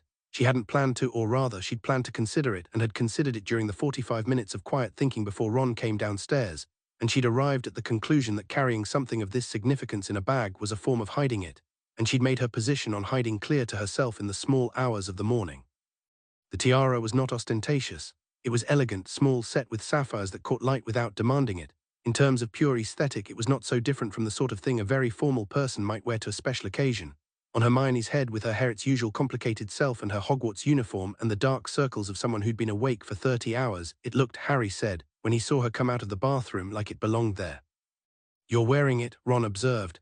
I am, she said. All right, he said after a moment. They went down to breakfast. The Great Hall registered the tiara in the same way it had registered Draco sitting at the Gryffindor table, ripple, then stare, then the rapid whisper system of a small community that had just noticed something unusual. Hermione walked to her usual seat with the composure of someone who has decided that the most powerful response to being looked at is to look back, and sat down and poured herself tea, and was perfectly ordinary in every respect except for the sapphire tiara that was absolutely not ordinary. Granger, said a voice. She looked up. Parvati Patil across the table was looking at her with an expression balanced precisely between fascination and the social anxiety of being unsure how to address someone who has come to breakfast wearing something that ancient and deliberate. That's beautiful, Parvati said. Where did you get it? It was left to me, Hermione said, which was accurate. By who? Hermione smiled, and it was a genuine smile, not a deflection. That's actually a very interesting story. She didn't tell Parvati the story, but she didn't lie either, which was the important part. The question was planted. The room had seen the tiara. In a community this size, the question would circulate, and the circulation would create a context that meant when the answer eventually came, it would arrive in a frame she'd set rather than one Fudge's people had built. It was a small thing, but small things placed carefully were how you built structures that lasted. McGonagall came in from the staff entrance and stopped when she saw Hermione. It was a brief stop, barely perceptible, and then she moved to her seat at the staff table without changing expression. But she caught Hermione's eye across the hall in a way that said very clearly, good. Double potions with Snape was not the environment Hermione would have chosen for what happened next, but she'd learned years ago that important moments do not consult your schedule. Snape noticed the tiara immediately. He noticed everything immediately, which was one of his most useful qualities and also the most exhausting one. He said nothing as she took her seat, but his eyes moved from the tiara to her face and back, with the specific calculation of someone who has just added 2 and 2 and arrived at a sum that surprises him. The lesson was on advanced antidotes, complex multi-stage brews that required precise attention and the ability to adjust on the fly when a component behaved unexpectedly. It was the kind of work Hermione was good at in the old way, the meticulous, precise way she'd always operated. But today, with the tiara's clarity still echoing even though she wasn't wearing it in class, she found she was working differently, not more carefully but more fluidly, making adjustments in real time without the second step of checking her work against the textbook, just seeing the potion as it was and responding to it. She finished 7 minutes ahead of her previous record. Snape came and stood beside her cauldron and looked at the result, which was the exact correct color and consistency and which smelled precisely as it should. What did you change in step 14? He said. The bubituber pus was slightly overripe, she said. It would have increased the acidity past the threshold for the binding agent. I reduced the quantity by 4 drops and added a half measure of the lacewing to compensate. The text does not suggest that substitution. The text was written for standard bubituber pus, she said. This batch isn't standard. She kept her voice even, not defensive. The adjustment is consistent with the underlying chemistry of the brew. I checked it against the mechanism, not the recipe. Snape looked at her. His expression was, as always, thoroughly uninformative, but there was something in the quality of his attention that was different from the usual quality, less the dissatisfaction of an instructor who expects mediocrity and is merely documenting the exceptions, more the sharpened focus of someone who has seen something that doesn't quite fit the category they'd filed you in. He looked at the tiara, which he'd taken off for the potion's work, and set beside her on the bench. He said nothing. But something shifted in him microscopically, the way stone shifts when the ground beneath it moves. He moved on down the bench. Harry leaned sideways 3 inches. "He knows," he murmured. "He's always known something," she murmured back. "He's probably known since my first year, actually. He reads the suppressed literature." She thought about it for a moment. "Which means he's been watching me for 6 years with that knowledge and making calculations about what to do with it." "It's a disturbing thought," Harry said. "It's a useful one," she said. "Snape doesn't tell Voldemort things unless they serve a purpose he's chosen. He hasn't told Voldemort who I am. That means he made a decision about that, and whatever that decision is based on, it's been consistently maintained for 6 years. She looked down at her potion. "He's an asset, an extremely complicated and personally unpleasant asset, but an asset." Harry processed this. "You're going to try to use Snape." "I'm going to try to have an honest conversation with Snape," she said, "which is harder and probably safer." She knocked on Snape's office door at 8 in the evening with the tiara on and her book bag over one shoulder and the particular posture of someone who is not asking permission. He opened the door, looked at her, stepped back to admit her without any visible change of expression, and went to sit behind his desk. She sat in the chair across from him without waiting to be invited. "You know who I am," she said. "I know what you are," he said, "which is not precisely the same thing." "What do you think I am?" He looked at her. In the lamplight of his office, the tiara's sapphires were deeply blue, the blue of very deep water. "You are the last living descendant of Rowena Ravenclaw," he said. "You are also Hermione Granger, who is the most methodically dangerous student I have taught in 20 years of teaching, and who has been carrying a heritage she didn't know about in a way that makes considerably more sense of several things I have observed." He paused. "And you have clearly spent the last 30 hours without sleep and have still arrived here with a coherent plan which is thoroughly characteristic and only mildly irritating." She absorbed this. "You knew before last night." "I suspected," he said. "The suppressed literature is not as thoroughly suppressed as Dumbledore believes. I read enough of it in my 20s to understand what a bloodline heir would look like if one existed. And you have looked like that since approximately your 2nd year, when you began demonstrating theoretical insight that exceeded your training by a margin that had only one logical explanation." He folded his hands on the desk. The long fingers, the dark robes, the office that smelled of ingredients and something older, all of it exactly as it always was, except that the conversation was happening at a different register than any conversation they'd had before. "Why are you here, Miss Granger? You have not come for validation." "I've come to understand where you stand," she said, "because in the next 2 weeks things are going to move quickly and I need to know which pieces are where. You're planning something." "I'm always planning something," she said. "This one is specific." He waited. "The grimoire contains the full theoretical framework for Horcrux magic," she said. She said it directly, watching his face, because Snape's face under pressure was always worth watching. The information was there, you just had to know how to read the language, including the reversal mechanism, which you probably suspected it might if you'd read far enough into the suppressed literature to understand what Rowena was working on. Something in Snape's expression moved, not surprise, recognition, the specific recognition of a man who has known something was possible and has been waiting to see if anyone would arrive at it independently. "The Dark Lord does not know you have it," Snape said. "Not yet," she said. "He will when Lucius Malfoy's location search completes in approximately 3 days. A very slight pause. "How do you know about Lucius's search?" "Someone told me," she said, and did not say who because that was not her information to give. Snape's eyes narrowed slightly, but he didn't push it. "When Voldemort finds out who I am, he'll come for the grimoire or he'll come for me, which amounts to the same thing." She met his eyes. "What I need to know is whether you'll be in a position to give him enough to seem cooperative while giving him nothing that matters." The silence had a different quality now. "You're asking me to spy," Snape said. "I'm asking you to continue doing what you've been doing," she said, "just with better information about what to withhold." He looked at her for a long moment. His expression was utterly composed and entirely unreadable in the conventional sense, but she'd spent 6 years learning to read Snape, who communicated primarily in negatives: what he didn't say, what he didn't do, what he deliberately didn't react to. The fact that he hadn't thrown her out of his office. The fact that he'd let her make the conversation. The fact that he was still sitting behind his desk looking at her with the focused attention of a man genuinely engaged rather than one managing a nuisance. "You remind me," he said finally, uncomfortably and specifically, "of someone I knew once who also had the habit of walking into complicated situations and immediately beginning to rearrange the furniture." Hermione thought about who that might be and did not say it. "I'll consider your request," he said. "You'll hear from me before your 3 days are up." He stood, which meant the meeting was over. "In the meantime, I suggest you sleep. The planning you've done is visible in your face, and visible planning is poor strategy." "I'll sleep when the timeline allows it," she said. "You'll sleep tonight," he said with the weary authority of someone who has been telling students to take care of themselves for 2 decades. or the precision of your thinking will degrade and you'll make a mistake that costs you something you can't recover. That is not an observation about your limitations. It is a fact about human cognition. He opened the door. Good evening, Miss Granger. She walked out. In the corridor, she paused and thought about what he'd said and decided he was right, which annoyed her, and then she went to bed.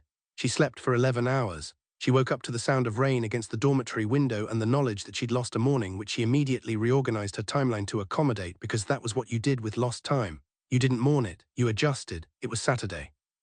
The castle had the specific feel of Saturdays, less structured, more human, the quality of air in the corridors slightly different when people were moving through it for their own reasons rather than the schedules. She dressed, put the tiara on and went downstairs. Ron and Harry were already in the common room. There was a chessboard between them in the early stages of what was going to be a long game, 2 mugs of tea on the table, and a third mug that hadn't been there last night, steam still rising from it. Ron pushed it toward her without looking up from the board. She sat down and drank the tea and watched them play for a few minutes without saying anything. Harry moved a bishop that was going to create a problem for him in 6 moves. She could see it clearly and didn't say so. Ron was going to find it on his own in 2 moves, and it was Harry's game to lose. "We got a letter," Harry said, moving a knight. "From who?" "Delivered to the common room portrait hole, no owl." He picked up a folded piece of parchment from beside the chessboard and passed it across to her. "Addressed to you." She unfolded it. The handwriting was elegant and slightly too careful, in the way of someone who has been taught to write formally and occasionally forgets not to. It said the search was completed early. "My father knows it's someone at Hogwarts. He doesn't know who. He has 2 more days to narrow it." She read it twice, folded it. "Draco again?" Ron said. "Yes." She thought for a moment. "The timeline's compressed. We have 2 days, not 3. "Right," Harry said, and moved his bishop again, making the mistake she'd seen coming. "Harry," she said. "I know," he said. "Then why?" "Because sometimes you make the move anyway and see what happens," he said. She looked at him. He was looking at the chessboard with the expression of someone who was, she realized, not entirely talking about the chessboard. "Fair enough," she said. She stood up, drank the rest of her tea, and picked up her bag. "I need the library. I need to cross-reference the counterworking mechanics with 3 texts that I don't have access to in the vault." She paused. "Will you come?" Ron made a move that solved the problem Harry had created in the game. Harry made a sound of resigned acknowledgement. Both of them stood up. She'd never had to ask twice. She probably never would. The library on a Saturday morning was half empty in the specific way that meant the people who were there really wanted to be. Madame Pince moved between shelves with the territorial serenity of someone who considers every absent student a personal victory. The light through the high windows was grey and rain-washed, the kind of light that made old books look very old and very good. Hermione found the 3 texts she needed: Oliphant's full 7-volume set, Quilsworth's Binding and Unbinding, a practitioner's manual, and a slim pamphlet-sized volume called Notes on Foundational Counter-Charms by an author who had published only this one work, and whose entire methodology aligned with Rowena's so precisely that Hermione suspected the author had also found a copy of the grimoire at some point and drawn from it without attribution, and settled at a table by the window with all 3 open. Harry sat across from her with a defense textbook and read. Ron sat beside him with a Quidditch magazine that he was reading with the academic attention he only applied to things he genuinely loved. Both of them were quiet. Both of them glanced at her occasionally in the way of people keeping watch without making it obvious. She worked for 2 hours, and it was good work, the kind where the pieces move under your hands and fit together, and the structure emerges not because you've forced it, but because you've found the correct order. The counterworking for Horcrux destruction was, as Rowena had described it, a matter of targeting the enchantment's own architecture, finding the binding point where consciousness had been attached to matter, then applying a specific reversal that unwound the attachment without triggering the defensive magic woven around it. The defensive magic was the tricky part. Voldemort, working from a cruder understanding of the theory than Rowena's, had still been clever enough to layer protections around his anchors, protections designed to resist standard curses, to destroy anyone who tried to simply break the vessel. The counterworking she was developing bypassed those protections entirely by not engaging with them, the way you can dismantle a locked box by removing the bottom rather than picking the lock. She was deep in the 4th volume of Oliphant, following a chain of theoretical logic that was becoming more precise with every page, when she became aware that someone had sat down at their table. She didn't look up. "Malfoy," she said, a pause. "How did you know?" "You have a specific way of occupying space," she said, "like you're deciding whether the space deserves you. Sit down properly or leave." A longer pause. Then the sound of him settling in the chair at the end of the table, and the very deliberate thud of a book being opened, which she interpreted as him deciding to stay.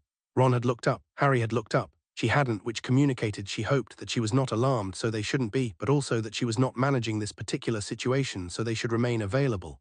Ron went back to his magazine after 3 seconds of his own assessment.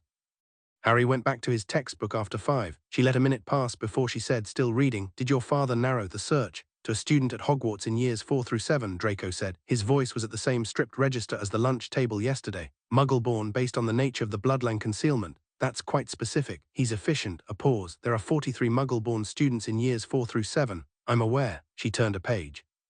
He'll be at 42 by tomorrow morning when he eliminates everyone who wasn't at Hogwarts on the 19th of September. Silence.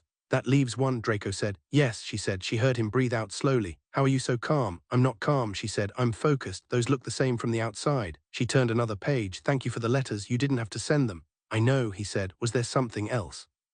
Another silence, this one longer and more complicated, the kind that meant someone was deciding whether to say a real thing or a safe thing. She waited him out because she was good at that.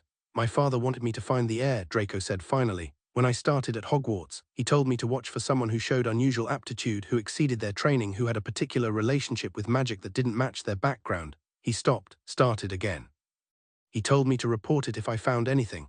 Did you? She said. No, he said. I didn't report anything. She looked up from Oliphant now. He was looking at the table rather than at her, studying the grain of it with the focus of someone who finds looking at people complicated, and his expression had the quality of someone being honest about something they hadn't been honest about in a very long time. You knew since first year, she said. Second, he said. First year I thought it was just, you know how you are, annoyingly exceptional, normal for some people. He looked up briefly. Second year I thought about it more. You knew things that weren't in any textbook. You approached problems from directions that shouldn't have been available to you based on your training, and there was this. He stopped. This what? Quality, he said, to the way you do magic, like you're not learning it, like you're remembering it. He went back to looking at the table. I didn't tell my father. Why not? He was quiet for long enough that she thought he wasn't going to answer. Then, because whatever I thought about you, about Muggle-borns in general, which I was wrong about, I've worked that out. It took me an embarrassingly long time, but I've worked it out. You were a person, and my father wanted a resource. And I decided I didn't want to be the thing that turned a person into a resource. He said it stiffly, without self-congratulation, the way someone states a fact about a decision they made and are not looking for a grade on.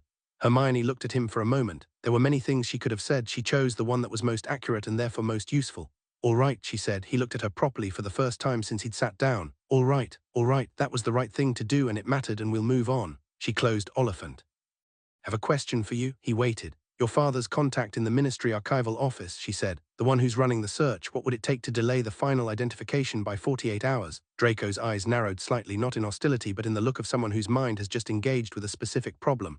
The contact would need a reason to hold the report, a legitimate one or something that looks legitimate enough to survive scrutiny. Can you create one? A pause. He was thinking, she could see him thinking, which was different from the way he usually presented himself. The thinking usually happened behind the performance. There's a standard protocol for flag-sensitive bloodline searches, he said slowly. Ministry regulation requires a secondary verification when the search is flagged against a Hogwarts student. There's a data protection clause dating from the educational charter. It's almost never invoked because no one knows about it. He looked at her. If someone invoked it, it would trigger a review that takes 48 hours minimum, she said. Who can invoke it? A student's appointed guardian or advocate, he said, or a Hogwarts faculty member with relevant authority. McGonagall, she said, probably. She picked up her bag, made a decision. Come with me. Where? McGonagall's office. He stood and she noticed that he didn't hesitate, which told her something. Harry and Ron stood too, and the four of them walked out of the library with the oddly coherent energy of people who have just sorted out which side they're on, which was not the energy that most people would have predicted from this particular combination. Madame Pince watched them leave with an expression that suggested she found them mildly alarming, which was probably correct. McGonagall invoked the data protection clause within 10 minutes of Hermione explaining the situation, which she did in the brisk, comprehensive way she'd briefed McGonagall on things before, all necessary information, no padding, organized by order of importance. Draco sat in the chair in the corner of McGonagall's office and answered the 3 specific questions McGonagall asked him with the precision of someone who has decided to be useful and is going about it methodically.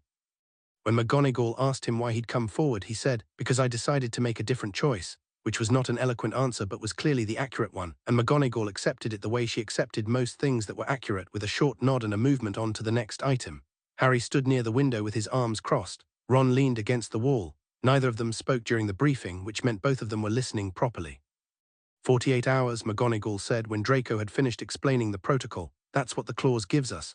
And I'll know when the hold expires, Draco said. My father will contact me. He'll expect me to continue being useful to him. Will you tell him anything? McGonagall said, and her voice was even not accusing, genuinely asking. I'll tell him the search is delayed by protocol and that I'm investigating from inside, Draco said. Which is technically true in a way that doesn't give him anything. He paused. He'll believe it because I've never given him a reason not to. That won't last indefinitely. It doesn't need to, Hermione said. It needs to last 2 weeks. She said it with such certainty that the room arranged itself around it slightly, the way rooms sometimes do when someone states a fact with enough confidence that it settles into a shared assumption. 2 weeks, Harry said. To what end specifically? You know how to do the counterworking. Then what? It was a good question. It was the question she'd been holding since 5 in the morning on Friday, since she'd sat in the chair by the dead fire and let everything settle, and the shape of what she'd arrived at had been sitting just below the surface of every conversation since, waiting for the right moment to surface. Then we go after the Horcruxes, she said, directly, deliberately. In an order that accounts for access, protection level, and strategic consequence. She looked at Harry. You've been approaching this as a scavenger hunt, find them, then figure out how to destroy them. What I'm proposing is that we reverse that. We already know how to destroy them, so we make a plan, we execute it in the right sequence, and we take that weapon off the board before Voldemort knows we have it. The room was quiet. That's, Ron started. Aggressive, Harry said. Yes, Hermione said. He'll figure out what we're doing, Harry said. Once the first one goes, he'll know someone's found the reversal method, Hermione said. He won't know who has it or how they have it, not immediately, and by the time he does, she stopped. We'll have made the information unnecessary. What she meant was that by the time Voldemort understood that the Ravenclaw grimoire had been read and the counterworking learned, she would already have applied it. The book would already be obsolete as a weapon because its most dangerous knowledge would already be in use. She didn't quite say that aloud because there were still pieces she was working out and she preferred to be certain before she stated things, but the room understood. Right, Harry said in the tone he used when he'd made a decision. Right, Ron said. Draco said nothing, but he'd uncrossed his arms, which in Draco Malfoy's body language was a meaningful shift. McGonagall looked at Hermione for a long moment with the expression she used when she was deciding whether to say something that went beyond what a teacher usually said. Dumbledore needs to be told, she said. I'm going this evening, Hermione said, before dinner. I'll come with you, McGonagall said, not to manage the conversation, to be present. She met Hermione's eyes. You should not be in rooms with powerful men making decisions about your future without someone whose first loyalty is to you. The statement landed in the room with the particular quiet weight of something that was both obvious and for some reason not said often enough. Thank you, Professor, Hermione said. McGonagall nodded once crisply and stood. 6 o'clock then, don't be late. They were not late. Dumbledore's office at 6 had the evening light coming through the windows at the low gold angle of autumn, and Fawkes was singing softly on his perch, not a full song, just the small musical sounds he made the way a person makes sounds to themselves when they're content. Dumbledore was at his desk, and when Hermione and McGonagall came in he stood, which he didn't always do for students. Hermione, he said. Minerva. McGonagall sat without being invited. Hermione sat beside her. I have 48 hours, Hermione said, before Lucius Malfoy identifies me as the heir. When that happens, Voldemort will know. And when Voldemort knows, everything you've built to protect this secret becomes irrelevant. She watched his face. You need to know what I've found in the grimoire, she told him. She told him everything, the full scope of Rowena's anchoring theory, the reversal mechanism, the precision of the counterworking and how she'd been developing it, the 2-week learning timeline, the plan she'd formed. She told it methodically without editorializing, watching his face the entire time. He listened without interrupting, which was unusual and significant. His expression moved through things she couldn't fully read, which was also unusual because she'd become fairly good at reading him. She finished. He was quiet for almost a full minute. You've done more in 48 hours than I've managed in 60 years of knowing this vault existed, he said. You weren't meant to open it, she said, without rancor. No, he looked at her. The Horcruxes, he said. I had hoped. I have been working on the same problem from a different direction. The methods I'd identified were costly. He said the word carefully. What you're describing is not costly. No, she said. It's precise.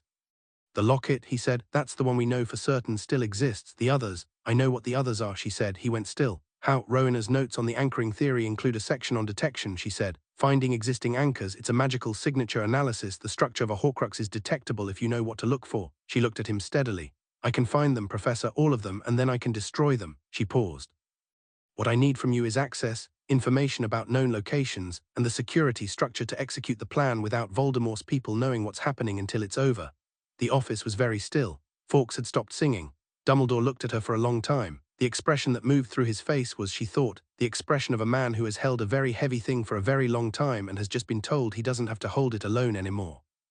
There was something almost like relief in it, held carefully back by the habit of his nature, the instinct to be the one who carries. Tell me what you need, he said. No, Hermione said, pleasantly, precisely. Tell me what you know first, then we'll build the plan together. She produced a quill and a fresh piece of parchment and set them on his desk. Start from the beginning. He looked at the parchment. Then at McGonagall, who was looking at him with the expression of someone who is not going to intervene. Then he reached for the quill. Very well, he said. Outside the window, the autumn sky had gone from gold to deep orange, and in the halls below, the castle was filling with the sound of students heading to dinner. And in the headmaster's office 3 people sat around a desk with a piece of parchment and built, for the first time, a plan that had all the pieces in it. Hermione wrote quickly, in the precise cramped hand she'd developed from years of margin notes and supplementary notes and notes on notes. The tiara caught the lamplight when she bent her head. It always did. Chapter 4, The Weight of a Crown Nobody Asked You to Wear. The Ministry Owl arrived on Monday morning. It was a large bird, the official grey and gold of Ministry correspondence, self-important in the way of things that have been trained to seem important, and it landed directly in front of Hermione's breakfast plate, with the authority of something that has been told it takes priority over everything else on the table. The letter was addressed in the formal copperplate of Ministry stationery to Miss H.J. Granger, 6th year, Hogwarts School of Witchcraft and Wizardry, and beneath that, stamped in red ink with the kind of emphasis that bureaucracies use when they want to seem urgent without technically committing to urgency, Office of the Minister for Magic, Personal Correspondence. Ron looked at it. "That's fast. Faster than I expected," Hermione said. She turned the envelope over, examined the seal, standard Ministry wax, not tampered with, delivered through official channels rather than a covert one which told her something, and opened it. The letter was 3 paragraphs long.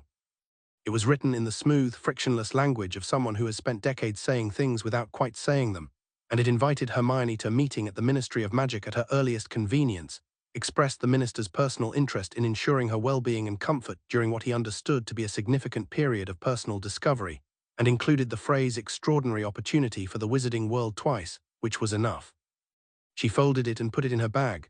"Well," Harry said, "he wants a meeting," she said. "He's framing it as pastoral, concern for my welfare." She picked up her fork. "He knows someone in the archival office couldn't hold the data protection clause without flagging it upward, and it landed on someone who understood what the Ravenclaw signal meant and told Fudge." "The 48 hours, Ron said. "Expired faster than Draco thought it would," she said. "Which means Lucius Malfoy also knows by now, because his contact would have gotten the result before it was flagged to Fudge." She ate a piece of toast with the composure of someone whose timeline has just shortened significantly and who is choosing not to make a scene about it. "The plan doesn't change, it accelerates." "How accelerated?" Harry said. "We go to the Ministry," she said. Ron put down his fork. "We go to Hermione. You want to go to Fudge's meeting." "I want to control Fudge's meeting," she said. "There's a difference." She poured more tea. "If I decline, he escalates, sends officials here, involves the school, creates a public situation that's on his terms. If I go, I set the terms of the conversation, and he doesn't know that until he's already in it. And he'll have people around him," Harry said. "Umbridge probably, legal advisors, ministry officials who want to." "I'll have people too," Hermione said. "Us," Ron said. "Obviously," she said. "And McGonagall." She glanced down the staff table where McGonagall was reading something with the alert stillness that meant it was important. "I'll speak to her this morning." She looked back at her breakfast. From across the hall she could feel the specific quality of attention that told her she was being watched, not just the general diffuse attention that the tiara had been drawing since Friday morning, but something more pointed. She didn't look for it. She ate her breakfast and let it happen, because the correct response to being watched was not to flinch. "There's something else," Harry said quietly, leaning in slightly. "The Hogsmeade visit," she said. "This Saturday. You think something happens there? I think Voldemort knows about me by now, and I think he's too strategic to wait while we accumulate resources. He'll want to make a move before we're ready, and a Hogsmeade visit is the most accessible opportunity." She kept her voice even, but she was looking at Harry now with the seriousness that she reserved for things she was very certain about.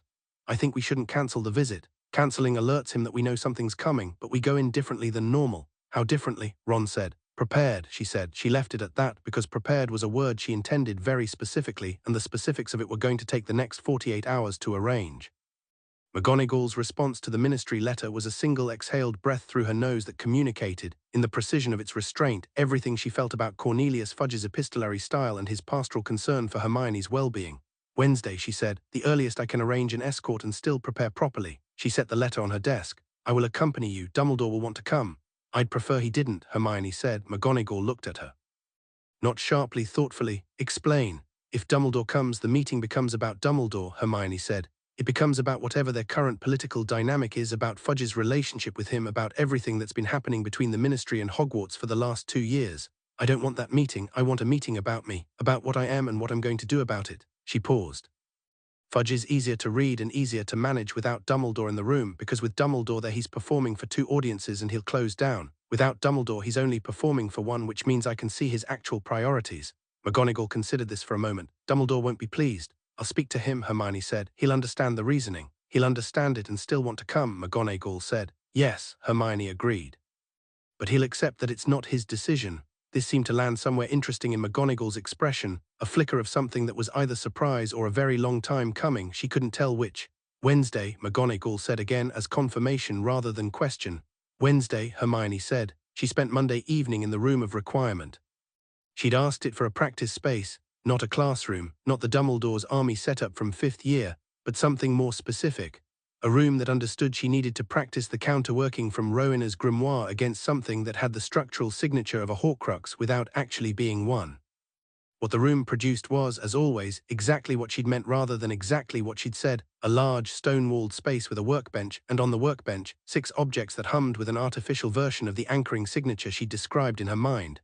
They weren't real Horcruxes. The room couldn't create something with a human soul fragment in it, and she wouldn't have wanted it to. But the magical architecture, the specific pattern of structural enchantment over a physical object, was accurate enough to practice against. She stood in front of the first object for a moment, reviewing Rowena's instructions in her memory.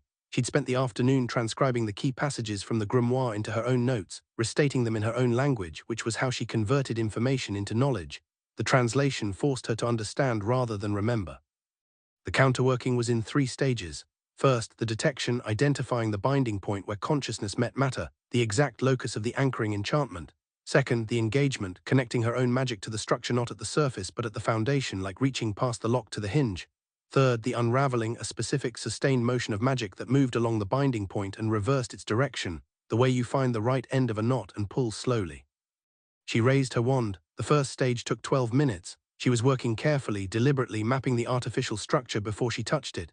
It resolved under her attention clearly. The room had built it well, precise and accurate, and the binding point was where Rowena had said it would be, at the geometric center of the object's enchantment. The second stage took 4 minutes. The connection was the hardest part, not technically difficult, but requiring a kind of magical sensitivity that she'd always had theoretically and was discovering. With the grimoire's clarity working through her, she had practically 2. It felt like threading a needle in the dark, except the needle was light rather than metal and she had more fingers than usual. The third stage she started and stopped 3 times before she let it go completely. The object on the bench didn't shatter. It didn't explode or flash or produce any dramatic evidence of what had happened.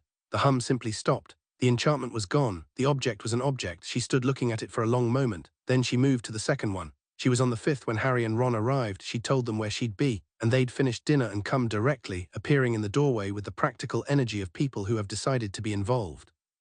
"You've done 4, Harry said, looking at the workbench. "The first 3 took a while," she said. "The technique is settling." She was already looking at the 5th. "Watch what I do. I'll explain the stages as I go." She did it again, slower this time, narrating the internal experience of each stage in the quiet, practical terms of someone describing a physical action. Not "this is what I feel," but "this is where to look. This is what it should feel like when you have it right. This is how you know." Harry watched without interrupting, which was one of his better skills. Ron watched the same way, asking one specific question after the second stage that was actually a good question about the geometry of the binding point. How do you find the center when the structure is asymmetric, which was a real problem she'd encountered in the first object and solved by working around the asymmetry rather than through it. She finished the 5th and turned to them. "Can either of you do it?" she said.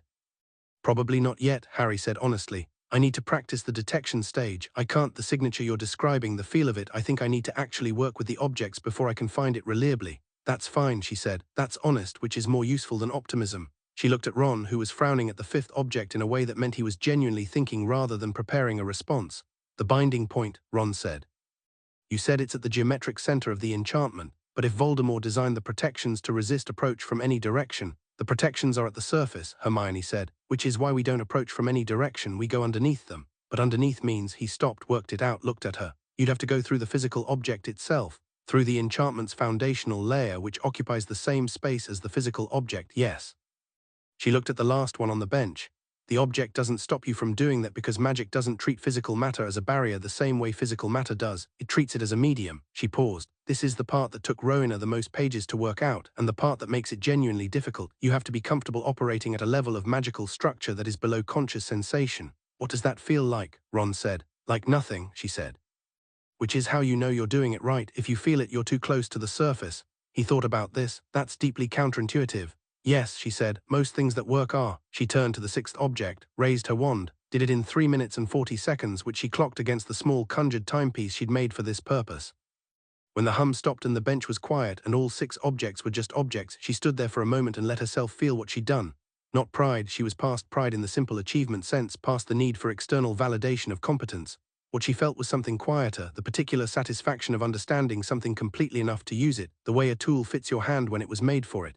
"Again," Harry said. Tomorrow, she said. Tonight I want you to read Rowena's notes on detection. Both of you, I've made copies. She reached into her bag and produced 2 sets of carefully written pages, her own transcription, clearer than Rowena's original notation, adjusted slightly for modern magical terminology without losing the precision of the original. Start with the theory. Don't skip to the practical, because the practical won't make sense without the theory and you'll develop bad habits that are harder to correct than just doing it right from the beginning. Ron took his copy and looked at it with the expression he wore when he was taking something seriously, which was different from his habitual expression and more focused. Harry took his and folded it immediately into his pocket, which meant he'd read it tonight rather than waiting. What about Wednesday? Harry said. The Ministry. Wednesday is a conversation, she said, not a battle. But you're bringing the tiara, he said. It wasn't a question. She picked up her bag. Obviously, she said. Tuesday passed in a state of compressed high-pressure normalcy, the kind of day where everything looks like its usual self from the outside and is accelerating on the inside. Classes were classes, meals were meals.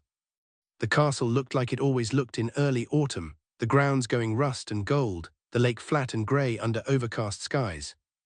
Hermione taught Harry and Ron the detection stage in the room of requirement during the free period after lunch, and Harry got it by the end of the session. She'd known he would, because Harry's ability to find things was phenomenal and always had been. The instinct for where things were that had made him a remarkable seeker translated directly to magical detection work in a way that shouldn't have surprised her but did. Ron needed more time, but he was working on it with the specific patient stubbornness he brought to chess problems, the willingness to sit with difficulty until it resolved, which was its own kind of gift. Draco Malfoy appeared in the corridor outside the room of requirement while she was waiting for Harry and Ron to get their things together. He didn't say anything for a moment. He developed a habit in the 4 days since the library of appearing in her vicinity and being either cryptically useful or quietly present, and she developed a corresponding habit of treating this as normal because the alternative was making it strange, and making it strange would make him stop doing it. My father wrote to me, he said. I expected he would. He's aware that the data protection clause was invoked. He knows it was a Hogwarts faculty member. He paused. Doesn't know it was McGonagall specifically, but he'll work it out. When? A few days. That's fine, she said. By then it won't matter. She looked at him properly. He looked tired, she thought. Tired in the deep way that isn't fixed by sleep, the tired of carrying a weight and having decided to carry it differently and discovering that the decision doesn't instantly make the weight lighter. How are you? He looked faintly startled, as though the question had come from an unexpected direction. Complicated, he said after a moment. That's honest, she said. Good. My father expects me to deliver information, he said. About you, about the vault, the grimoire, your plans. He was looking at a point slightly to her left, the way he did when he was being direct about something he found difficult. I'm not going to, but I need you to know that when I stop providing useful intelligence, there will be pressure. He has ways of Draco. She said his name with the deliberateness she usually reserved for making things precise. He looked at her. You don't have to protect me, and you don't have to protect yourself alone. Both of those are options that exist. A long pause. What does that mean practically, he said. It means that if your father increases pressure on you to an unsafe level, she said, there are people in this castle who can help, including people in positions to provide formal protection. She watched his face. This doesn't require you to declare anything publicly or make any move you're not ready to make. It just requires you to not disappear into the problem alone. He looked at her for a moment with an expression that was, she thought, the expression of someone who has been alone in a problem for a very long time and has just been offered a door they weren't sure existed. All right, he said. All right, she said. Harry and Ron emerged from the room of requirement. Ron looked at Draco. Draco looked at Ron with the specific mutual wariness of people who have a long hostile history and are currently navigating the strange country of not being hostile and finding it topographically unfamiliar. Weasley, Draco said. Malfoy, Ron said. A pause. You're helping. Apparently, Draco said. Right, Ron said, and then with the particular bravery of someone who does uncomfortable things because they've decided to rather than because they're comfortable. Thanks. Draco didn't say anything. But his expression shifted, very slightly, towards something that might have been in better lighting and under less scrutiny, gratitude. Wednesday arrived with the specific quality of important days, bright, slightly cold, unremarkable in every way that wasn't the contents of the schedule. McGonagall had arranged the ministry visit through official channels, responding to Fudge's letter with the brisk formality of a deputy headmistress who does not find the Minister of Magic particularly impressive, but is prepared to engage with his office in the manner his position requires. She'd also, Hermione noticed when they met in the entrance hall at 9, dressed with a precision that communicated something in itself, robes that were formal without being obsequious, tartan in exactly the quantity she always wore, but arranged with the particular care of someone who has decided that appearance is a statement today. Hermione had dressed with equal intention. Not her school uniform, she'd consulted with Parvati briefly the evening before, because Parvati understood clothes as communication in a way Hermione respected even when she didn't always speak the same language. The result was robes she hadn't worn before, deep blue, simple and well cut, with the tiara above them exactly as she always wore it now, without fanfare, without apology, simply present. Harry and Ron were in their school robes, which were clean and pressed in a way that suggested they'd made an effort they wouldn't have made on a normal Wednesday. She didn't comment on it. She had briefed them both extensively the night before. Harry knew his role, present, alert, not intervening unless she indicated it was needed, prepared for the specific possibility that Umbridge would be in the room and that Umbridge's presence would require a different calibration.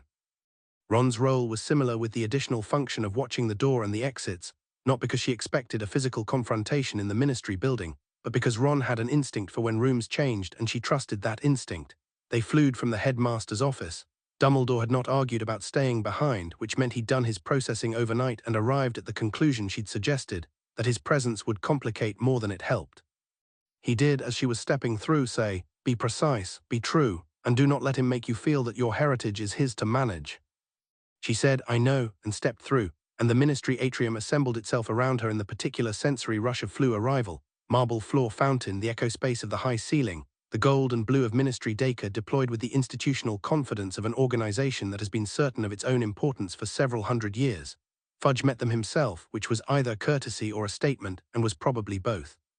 He was in the atrium with two aides, and the expression of a man who has been told something significant is walking toward him and is arranging his face to match the significance.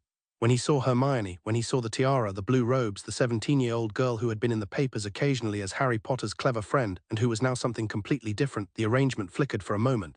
"Miss Granger," he said, extending his hand. This is quite a moment." "Good morning, Minister," she said, shaking his hand with the firmness of someone who does not find the encounter overwhelming. "Thank you for your letter." Yes, we were all quite, the discovery is remarkable, really, quite remarkable." He was already recovering his footing, the professional affability reasserting itself. "If you'd come this way, I've arranged a meeting room, just the important people, very informal." "Who's in the meeting room?" Hermione said pleasantly. He blinked. "I beg your pardon. I'd like to know who's there before we go in," she said, "just so I have the full picture going in for my own ease of mind." She smiled at him, which was perfectly friendly and communicated nothing that she wasn't choosing to communicate. A slight pause. "Myself, of course, Dolores Umbridge." McGonagall made a sound that was technically inaudible. "In her capacity as Senior Undersecretary, and Cornelius Fudge III, my senior legal advisor." "And that's fine," Hermione said. "Lead the way." The meeting room was on the third floor off the main corridor of the minister's offices, glass-walled on two sides, visible to the general Ministry population, which she noted because visible rooms were different from private ones in the leverage they provided. A glass-walled room meant that what happened inside it was, if things went wrong, observable. Umbridge was there in mauve robes, and the smile that had never once in Hermione's experience reached any area of her face above the cheekbones. She looked at Hermione with an expression that was carefully constructed to be welcoming and was primarily composed of assessment. "Miss Granger," she said, "how lovely, and what a charming is that." "Yes," Hermione said, without elaboration. She sat down at the table. McGonagall sat to her right, Harry to her left, Ron at the end. The Ministry side of the table arranged itself, Fudge in the center, Umbridge to his right, the legal advisor, a thin man with the permanent expression of someone who has spent decades managing other people's conversations, to his left. "Shall we begin?" Hermione said. Fudge blinked again. He'd clearly prepared an opening. She'd removed it by arriving at the beginning before he did, which was a small thing and entirely intentional. Yes, he said. "Of course, I wanted to say first, on behalf of the Ministry, how extraordinary it is to sit across from someone with your heritage, your history, the air of Rowena Ravenclaw in the flesh." He said it with the specific warmth of someone who has practiced this sentence. "We wanted to make sure you knew from the start that the Ministry is here to support you in whatever way is most useful, most appropriate." "That's very kind," Hermione said. "What specifically would the Ministry's support look like?" Another flicker. He hadn't expected the specific. "Well, we thought there's an opportunity, a genuine opportunity here for the wizarding world to understand what your discovery means. For the public to have the context. You want to make a public announcement," she said. "We thought a statement, perhaps a joint statement from yourself and the Ministry that explains the situation in terms the general public can." What would the joint statement say? He was slightly off balance now, which was where she wanted him. Not flustered, she hadn't pushed hard enough for flustered, didn't need him flustered, needed him honest, which required a different level of pressure.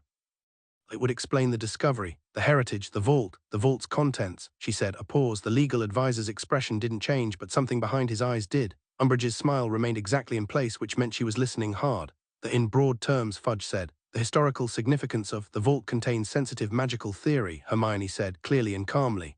"Theory that, if described in a public statement, would constitute a security risk.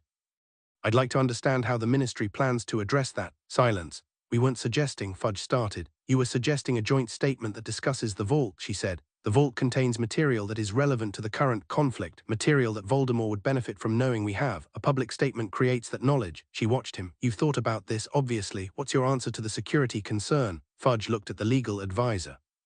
The legal advisor looked at his notes. Umbridge's smile didn't move, but something behind it was recalculating at high speed. Perhaps the statement could be limited in scope, the legal advisor said, focusing on the heritage aspect rather than the heritage aspect is inseparable from the security aspect, Hermione said. Explaining that I'm Rowena Ravenclaw's heir inherently raises the question of what that heritage includes. Anyone who knows the suppressed literature, and Voldemort does, draws the immediate conclusion about the vault. She paused. So a limited statement doesn't achieve the security management you'd need, which means the joint statement idea in any form creates more risk than it removes. Another silence. Longer this time. Fudge looked at her. He was doing the calculation she'd expected him to do, the one where the nice manageable story he'd been planning to tell collided with the fact that the person in the story was not going to stand still for it. What would you suggest then, Miss Granger? He said, and there was something different in his voice now, less performed warmth, more genuine uncertainty, which was both better and more interesting to work with. I'm not here to suggest ministry strategy, she said. I'm here to understand what the ministry wants from this meeting so I can tell you clearly what I will and won't agree to. She folded her hands on the table. What I won't agree to is any public statement about my heritage, the vault, its contents, or my plans that I haven't fully approved in every particular. Not because I'm being difficult, but because this is my heritage, my safety, and an active security situation, and the framing of each of those things matters enormously. She looked at him steadily. What I will agree to is a private briefing of the minister and 2 senior officials, people with full security clearance, on what the vault contains and what its implications are for the current conflict, in 2 weeks. She paused, at which point I expect to have significantly more to tell you than I do today. Fudge stared at her. The legal advisor stared at his notes. McGonagall sat beside Hermione like something weather-carved from stone. 2 weeks, Fudge repeated. 2 weeks, Hermione said. And in the meantime, nothing changes, she said. I'm a student at Hogwarts, I have coursework. She said it with a composure that was so complete it was slightly devastating, the way the most precise understatements can be. The situation is being managed by people with the appropriate expertise. The ministry doesn't need to be involved yet. Doesn't need to be, Umbridge started. Dolores, Fudge said, and Umbridge went quiet, which was probably the most useful thing Fudge had done in his career. He looked at Hermione for a long moment. She met the look without filling it, which was the thing most people couldn't do, the silence of someone who has nothing to prove and isn't going to say something just to ease the pressure. 2 weeks, he said finally. We'll expect that briefing. I'll allow you the date when I have it confirmed, she said. She stood. Thank you for your time, Minister. She walked out first and the others followed, and in the corridor outside the glass-walled room she kept walking at the same pace until they turned a corner and reached the lift. Brilliant, Ron said. Don't, she said. I'm just, wait until we're in the flue, she said. Umbridge is the type to follow. They waited until they were in the flue. Then in the headmaster's office, with the flue closed behind them and Dumbledore at his desk having clearly been sitting there since they left, Hermione set her bag down and exhaled slowly through her nose. He agreed, she said to Dumbledore. I heard, Dumbledore said, which was slightly alarming. 2 weeks, she said. We need to use them correctly. The Hogsmeade visit, Dumbledore said. His expression was different from his usual one, more alert, more direct, the performance pared down. You said yesterday you expected something to happen there. I expected something to happen, she said. Now I'm certain of it. She looked at him. Lucius Malfoy knows who I am. He's told Voldemort, and Voldemort is not going to wait 2 weeks while I prepare. He's going to test me Saturday. She pulled her bag open, reached for parchment. We need to talk about Hogsmeade. Saturday arrived. The morning was cold and bright, the kind of Scottish autumn day that looks like an illustration of itself, sky very blue, trees orange and yellow, the path to Hogsmeade frost-edged in the shadows. Students poured out of the castle in the usual Hogsmeade Saturday energy, the specific high mood of a day with no classes and the expectation of butterbeer and honeydukes. Hermione walked in the middle of the crowd with Harry on one side and Ron on the other, and if she looked like she was doing what everyone else was doing, that was partly because she was and partly because looking like what you're doing is a significant tactical advantage when what you're also doing is something different. She'd been awake since 5. The tiara was on. She'd spent the morning revising the detection technique and running through the counterworking 4 more times in the room of requirement until she'd achieved it 3 times consecutively in under 2 minutes, which was the benchmark she'd set herself for field readiness. Harry and Ron had their wands in their outside pockets rather than their inner ones, which was a small adjustment that nobody who wasn't looking would notice. McGonagall was in the village, having gone ahead under the pretense of a meeting with a colleague. Dumbledore had arranged for 3 Order members to be present in civilian clothes at various points in Hogsmeade unobtrusively. She told them where she thought the approach would come from and why, and Dumbledore had accepted the assessment without argument, which meant either he agreed or he'd concluded that arguing with her assessments was unproductive, both of which she was fine with. The first hour was normal. Honeydukes, the 3 broomsticks, the usual circulation of students, and the usual accretion of purchases and conversations. She bought a small bag of crystallized pineapple because she liked it, and because the Hogsmeade experience felt worth having properly, even on a day when she was simultaneously running a strategic assessment. She was in front of Scriven shafts, looking at a display of new quill styles she didn't particularly need but found aesthetically interesting when the quality of the crowd changed. It wasn't a sound, it wasn't a visible thing. It was the way where the changes before the rain arrives, a shift in pressure that the back of her neck registered before anything else. She kept looking at the quills. "Behind the post office," she said very quietly. "2 of them." Harry didn't look. "I see them." "3 by the Hog's Head," Ron murmured. "One of them's big." "Rookwood's style," she said. "He recruits for physical presence over precision. It's a weakness." She set down the quill she'd been examining, turned from the window and looked down the high street of Hogsmeade at the ordinary Saturday morning scene with its extraordinary undercurrent. "They want a public confrontation. They want me frightened in public, ideally with witnesses. It's a message to Fudge as much as to me. We can reach her anywhere. Your protection is theatre." "So what do we do?" Ron said. "We don't let them control the location," she said. She started walking not away but toward the post office at the same unhurried pace she'd been walking all morning. "We move the confrontation to somewhere that serves us better." Harry caught it immediately. "Where?" "The main square," she said. "Open, no alleys, full view from the 3 broomsticks and the high street." She kept walking. "McGonagall's sightline, all 3 Order members have clear positions there." She paused. "And if something happens in the open in a crowded Hogsmeade on a Saturday morning, it becomes immediately public in a way that Fudge can't ignore." "You want witnesses," Harry said. "I want witnesses," she said. She walked to the main square. They came out of their positions with the specific efficiency of people who have been trained to move on a signal, and have just been given one they hadn't expected. 5 of them, 4 she didn't recognize, 1 she did, the stocky, sharp-featured figure of Augustus Rookwood, who had the expression of a man who had planned this carefully and was slightly unsettled by arriving at the location he intended to move her to and finding her already there. The square had by this point noticed. Students were stopping. The Hogsmeade locals who'd been going about their Saturday were stopping. The 3 broomsticks door had opened and Madame Rosmeter was in it. Rookwood looked at Hermione across 20 feet of cobblestones with the expression of someone recalibrating. "Miss Granger," he said. His voice was pleasant, professionally so. "Rookwood," she said. She'd stopped in the center of the square. Harry and Ron were beside her. "You could have owled." He almost smiled.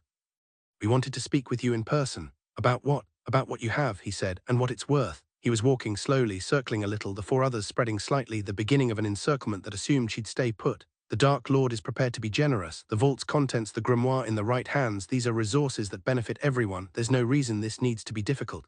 "In the right hands meaning Voldemort's," she said. "In the hands of someone who can use them properly," he said. "You know what's in the grimoire," she said. "Roughly, the outline of it anyway. What you don't know, and what I suspect Voldemort doesn't know, is what the reversal section contains."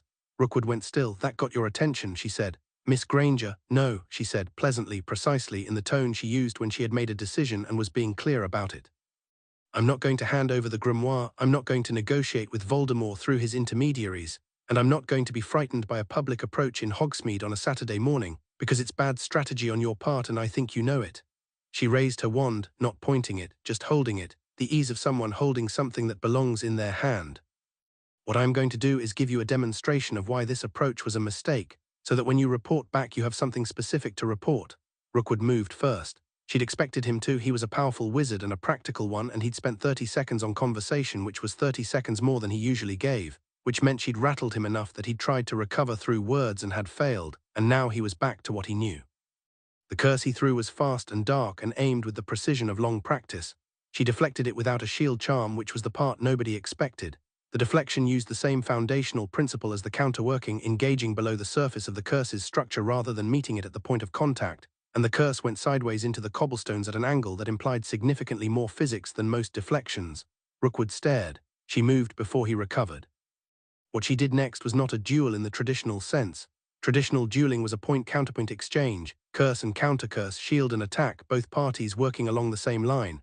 What she did was work along a different line entirely, and it took Rookwood's people 3 full seconds to realize that none of their curses were landing because she wasn't where the curses were going. She was precise, not spectacular. She disarmed the man on her right with a wandwork sequence she'd adapted from Rowena's notes on binding and unbinding. It was not the standard Expelliarmus. It was something that engaged the wizard's own magic and redirected it, turning his offensive intent into a force that moved against him rather than toward her. He sat down on the cobblestones looking confused. The woman on her left threw a stunner. Hermione moved sideways, not backward, and let the stunner continue past her and hit the second man behind her before he'd finished raising his wand. 2 down. Harry had taken the third, efficiently and with the driven economy of someone who has been fighting dark wizards since he was 11 and has stopped being dramatic about it. Ron had the fourth cornered against the fountain in the center of the square, the fourth having made the strategic error of underestimating him, which was an error people made about Ron consistently, and which Ron had stopped being bothered by somewhere around 4th year. Rookwood. She turned to face him, and he was looking at her differently than he'd been looking at her before, the professional pleasantness entirely gone, replaced with something that was part fury and part something else, something colder and more calculating. "You've read the reversal section," he said. "Completely," she said. "You can't use it," he said. "Knowing a method and being able to execute it under pressure are different," she agreed. "Yes, you're right about that as a general principle."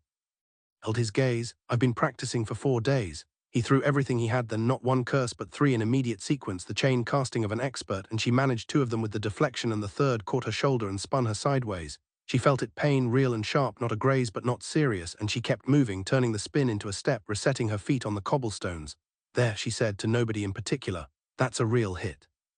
For the record, she put Rookwood on the ground with a combination of the binding technique and a stunning spell cast at a speed she'd been working on in the room of requirement, and he went down with a force that was emphatically not gentle but was entirely controlled, the way a well-placed argument ends a debate. The square was very, very quiet. Students were everywhere, the Hogsmeade locals, Madame Rosmeter still in her doorway. McGonagall had appeared from the direction of the High Street and was standing at the edge of the square with the expression of a woman who is doing a great deal of processing very rapidly. 5 Death Eaters, 6 minutes, 1 hit. Hermione rolled her shoulder carefully, feeling the bruising of it. Then she looked around the square at the witnesses, the students with their wide eyes, the locals with their shocked stillness, the ripple of it all, and understood that Rookwood had wanted a public moment and had gotten one, just not the one he'd planned. She lowered her wand, looked at Harry. "Send a patroness to Dumbledore," she said. "The ministry needs to collect these 5. "Already did," he said. He was slightly out of breath. "Not from effort, from the specific adrenaline of watching something happen that you were prepared for, but that still, in execution, was more than the preparation accounted for." "Your shoulder," Ron said. "Fine," she said. "It'll bruise." "Hermione, it'll bruise, Ron, I'm fine." She said it with the directness of someone accounting for a fact rather than managing an emotion. "It's a hit, they happen." She looked at it briefly. The robes were torn and her shoulder hurt cleanly, not a dark curse, just impact. "We should get back to the castle before everyone wants to ask you things," Harry said. "Yes." Already the questions were starting. She could see them gathering at the edges of the square, the students, the drawn-in look of people who want to be part of what they've just witnessed. She saw Colin Creevey with a camera. She saw Lavender Brown pulling at Parvati's arm, Parvati looking at Hermione with the focused, unreadable expression she'd had since the morning of the tiara, the look of someone revising a category. She saw, at the very edge of the square, Draco Malfoy. He'd come to Hogsmeade in a group and had clearly ended up at the edge of the crowd, and he was looking at her with an expression she was beginning to recognize as his real one, stripped of performance, stripped of the careful architecture of the Malfoy persona, and it was, unmistakably and without apparent concern for who saw it, something that looked very much like respect. She held that for 1 second. Then she started walking, Harry and Ron flanking her, through the crowd that parted with the specific movement of people who are not quite sure what they've just seen but are certain it was important. The tiara was still on. Of course it was. She walked back toward the castle with her shoulder hurting and 5 incapacitated Death Eaters behind her and the clear cold air of a Scottish autumn morning on her face, and she thought about Rookwood's expression when he'd realized she'd moved the confrontation to her preferred location. The slight, specific disorientation of a man whose plan had been redirected before it started. This was what the next 2 weeks looked like, she thought. Compressed timeline, multiple pressures, people trying to control a situation she intended to control herself. Fudge wanting a statement, Voldemort wanting the grimoire, the ministry, the Death Eaters, the war bearing down on all of it. 2 weeks, she was ready. She increased her pace toward the castle gates, the frost-edged path crunching under her feet. Behind her in the village square, the ministry would arrive soon to collect the evidence. She was already thinking about what came next. Chapter 5, The Knowledge That Kills the Shoulder took 3 days to properly heal. Madame Pomfrey fixed the structural damage in 20 minutes, the clean efficiency of a woman who has been treating Hogwarts injuries for decades and has strong opinions about students who wait before coming to see her, but the bruising went deep and stayed purple yellow for 3 days afterward, visible when Hermione reached for books or turned quickly, a small persistent reminder that physicality was real and had consequences, and that she was not, despite everything, untouchable. She found this useful, not the pain was just pain, and she managed it with the same efficient practicality she managed everything, but the reminder, the specific fact of having taken a hit and kept moving, and the knowledge that taking a hit and keeping moving was a different thing from not getting hit, and that she needed to know the difference viscerally rather than theoretically. She'd thought about Rookwood's chain casting for 2 days. 3 curses in immediate sequence, the third catching her because she'd committed to the deflection of the second. She ran it through her mind the way she ran problem sets, identifying the error, understanding its mechanism, determining the correction. She deflected the first correctly, the second was fine. The third she should have seen coming, because 3-sequence chain casting always has the same rhythm if you know the wizard's style, and she'd had 30 seconds of watching Rookwood, which was enough to know his rhythm. She added a session in the room of requirement to her daily practice, chain casting defense. Not because she expected to face Rookwood again, the Ministry had collected him, and the Ministry, to Fudge's credit, had been efficiently horrified by the Hogsmeade incident and had processed the 5 arrests with a speed that suggested genuine alarm rather than bureaucratic management. But because the session was necessary in the same way that all preparation was necessary, you didn't prepare for the fight you knew was coming, you prepared so that you were ready for the fight that surprised you. Harry came to those sessions without being asked. Ron came to most of them, and on the days he didn't come, he appeared afterward with food from the kitchens and the particular conversational ease of someone who understands that presence doesn't require constant participation. Draco came once on a Wednesday evening and stood in the doorway of the room of requirement for 30 seconds before Hermione said, without looking up from the bench where she was reconfiguring the practice objects, "If you're going to stand there, you might as well come in." And he came in and he watched the session, and at the end of it he said, "Your recovery time after deflection is fast, but your reset position is slightly left of optimal." And she said, "Show me," and he did. Which led to 45 minutes of technical conversation about defensive wandwork that she found genuinely useful, and that neither of them commented on in terms of what it meant that they were having it. He came back on Friday, and the Friday after that. She didn't mark these things, she just noted them the way she noted all data. The grimoire was locked in the vault. She'd made this decision on the Sunday after Hogsmeade, calmly and without drama, packing it back into her bag and walking through the Ravenclaw common room. The 4th-year girl on duty at the portrait hole had stared at the tiara and decided not to ask, and down the 53 stairs to the vault, where she'd placed the grimoire on the stone table and sealed the room with a layered series of wards that would have been impossible for her 2 weeks ago and were now. With the tiara's clarity and Rowena's techniques from the early sections of the book straightforward, the important information was in her head. The counterworking method, the detection technique, the anchoring theory, she'd transcribed what was necessary, memorized what was critical, and could reconstruct the rest if required. The grimoire was safer in the vault than in her bag, and she was a better repository for the knowledge than the book, because books could be taken and people who were paying attention and properly prepared, were considerably harder to extract information from. She told Dumbledore she'd done this, and he nodded with the expression of someone who would have suggested the same thing eventually and is marginally relieved to have been anticipated. She told McGonagall, who said "good" in the succinct way that was always more complete than it sounded. She told Harry and Harry said "makes sense," and Ron said "can you still get to it if you need it?" And she said "yes, it's my vault, I set the wards," and he said "good," and ate another piece of toast. The practical problem of locating the remaining Horcruxes was where she spent most of her headspace in the days between Hogsmeade and the following Thursday. The detection technique from Rowena's notes was, in theory, applicable over distance. A Horcrux had a signature, and a skilled practitioner could locate that signature the way you could locate a sound if you knew its frequency and had good enough ears. The difficulty was scale. The world was large, and the signal was specific, and working at range required a kind of focused magical broadcasting that was technically demanding and physically draining in a way that daily practice sessions on top of a full academic schedule made challenging to sustain. She'd worked out the theory of it in 3 days. The practice was something else. The first attempt on Tuesday evening in the room of requirement produced a headache that lasted until the following morning, and results she could charitably describe as impressionistic. She got a sense of direction, 2 distinct signals pointing roughly southeast, which was consistent with what Dumbledore knew of the Horcrux locations but not specific enough to be operationally useful. The second attempt on Wednesday was better. The signals resolved into something more precise, not exact locations but categories.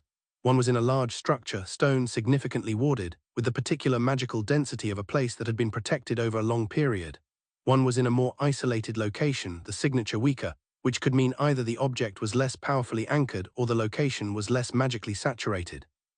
When she couldn't locate at all, which probably meant it was either extremely well concealed or extremely close to another powerful magical source that was masking it. She reported this to Dumbledore on Thursday morning. He listened with the focused attention he'd been giving her since the conversation where she'd put the grimoire on his desk, and asked him to start from the beginning. He had in the 10 days since become a different kind of conversational partner, still Dumbledore, still the architecture of impressive intelligence and long habit of authority, but genuinely collaborative in a way he hadn't been before, as though the conversation in his office had shifted something in how he understood his role in the situation. She found this cautiously encouraging. The large structure heavily warded, he said. That would be the locket. We've identified it as currently in the possession of Mundungus Fletcher, who stole it from Grimmauld Place. A pause. Or it was. Mundungus has not been reliably locatable for the last 2 weeks.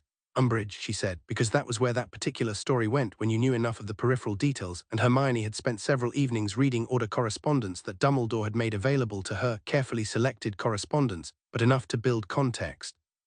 She took it from him. Dumbledore looked at her. She's been collecting objects of power, Hermione said. There were 3 separate references in the correspondence I read to items being confiscated from order-connected individuals, ostensibly for ministry security purposes, objects with significant magical histories. If one of those items had the Horcrux signature and she confiscated it without understanding what it was, she'd have it in her ministry office, Dumbledore said. He was very still. I hadn't made that connection.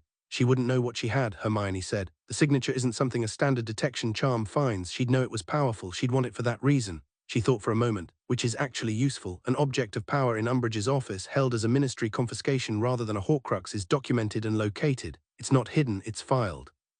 You're saying it's easier to retrieve than if it were hidden, Dumbledore said. I'm saying it's retrievable through the ministry, she said. We have a meeting with Fudge in 10 days, and we have McGonagall, who has formal grounds to request the return of confiscated items belonging to a Hogwarts-connected estate. She paused. And we have me, and Fudge is currently very motivated to seem helpful. Dumbledore looked at her with the expression she'd learned to read. As I should have thought of this, and I'm adjusting my assessment of the timeline accordingly. The isolated signal, he said. Likely Hufflepuff's cup, she said. Gringotts, the Lestrange vault. She said it without inflection because the inflection wasn't useful. Gringotts was a problem in the specific way that a vault of Gringotts was a problem: access, security, the entire apparatus of goblin banking designed to resist exactly the kind of intrusion required. That one needs a separate plan. I'm working on it. The third signal, he said, the one you couldn't locate. I think it's at Hogwarts, she said. He went completely still. The magical density here is extraordinary, she said. If an object with a Horcrux signature were somewhere in this castle, the ambient magic would mask it significantly. And Voldemort had access to this castle as a student, as an applicant for the defense position. She looked at him. There's an object here, something that was placed or left or is part of the castle in a way that means it doesn't read as out of place. She paused. And I think I know what it is. Tell me, Dumbledore said. The diadem, she said. Rowena's lost diadem. Missing for 1,000 years, and everyone assumes it was destroyed. But Helena Ravenclaw, the Grey Lady, knew where it was. She told someone before she understood what he was. She held Dumbledore's gaze. It's in the room of requirement, in the room of hidden things, the aspect of the room that stores what people conceal there. It's been there for decades, hidden in plain sight inside a place so magically saturated that the signature is completely masked by the room's own enchantment. Dumbledore was quiet for a very long moment. I want to verify it, she said. Tonight, with Harry, he should be there when we confirm the location of Voldemort's Horcrux inside the castle. Yes, Dumbledore said. Yes, he should. She stood. I'll send you word afterward. Hermione. He said her name with the care of someone selecting the right word from a difficult set. She paused. When we met the first time you came to this office 10 days ago, I underestimated how fast you would move. Most people do, she said. I want you to know that I am not now working against you or around you. I understand that I did that not maliciously but consequentially, which amounts to the same thing. The decisions I made about what you needed to know and when, I'd have made them differently if I'd understood. He paused. If you'd understood that I was capable of handling it, she said. If I'd understood that handling it together was better than handling it alone, he said, which was more precise and more honest and therefore more Dumbledore at his actual best. We're handling it together now, she said. That's what matters. She walked out and the gargle stepped aside without being asked, and she went downstairs with the efficient purpose of someone who has a list and is working through it. The room of requirement at 11 at night was accessed through the 7th floor corridor with the specific intention of the hidden things room. Walk past 3 times, want the room that hides what needs hiding, feel the door appear. She'd done it before in 3rd year when she'd hidden Buckbeak's evidence in a specific location she'd been able to retrieve because she'd memorized its coordinates. She went with Harry and no one else, which was the right number for this particular thing. The hidden things room was what it always was, enormous, labyrinthine, aisles and towers of things concealed and forgotten. The accumulation of centuries of hidden objects creating a space that was less a room than a landscape. The magic in it had a particular quality, thick and layered, and she'd been right that it was masking the Horcrux signal significantly. She'd done the detection twice before arriving here and gotten nothing specific. And now inside the room she could feel the signature, but it was ambient, directionally ambiguous, like trying to find a specific smell in a room full of competing ones. "Give me a few minutes," she told Harry. He nodded, wand out, watching the aisles around them with the practiced alertness of someone who knows that hidden things rooms and their accumulated contents were occasionally capable of more than storage. She closed her eyes. The detection technique required a specific quality of attention, not active searching but receptive awareness, the way you listen for a sound by going very quiet yourself. She'd spent enough time practicing it now that settling into it was becoming faster, the mental process more fluid, like a door opening more easily after the hinge has been oiled. The signature was there, specific and precise under the ambient interference. Once she knew how to filter the room's own enchantment from what she was looking for, she held it for a moment, orienting against it. "Northeast," she said, eyes still closed. "About 300 feet," she opened her eyes. "This way." Harry fell into step beside her. They moved through the aisles, stacked furniture, rolled tapestries, boxes of unidentifiable objects, a broken vanishing cabinet she noted automatically in passing, and she kept the signals centered in her attention, correcting their course twice as the room's peculiar geography redirected them. They found it on a pile of old furniture, balanced on top of a broken wardrobe like it had been placed there by someone who needed somewhere quick and didn't intend to leave it. A tiara, different from hers in every way that mattered, heavier, darker, the design more ornate, with the specific angular beauty of something made to impress rather than to function. The Horcrux signature came off it like heat from a stove. Harry went very still beside her. She felt his stillness, not fear, not exactly, but the specific quality of presence he had when something connected to Voldemort was near him, the tether he'd never asked for and had always felt. He breathed out slowly. "That's it," he said. "That's it," she agreed. She didn't touch it, not yet. She crouched a few feet away and looked at it with the focused attention of a craftsperson examining a problem, identifying the binding point, understanding the protective layers, mapping the approach she'd take.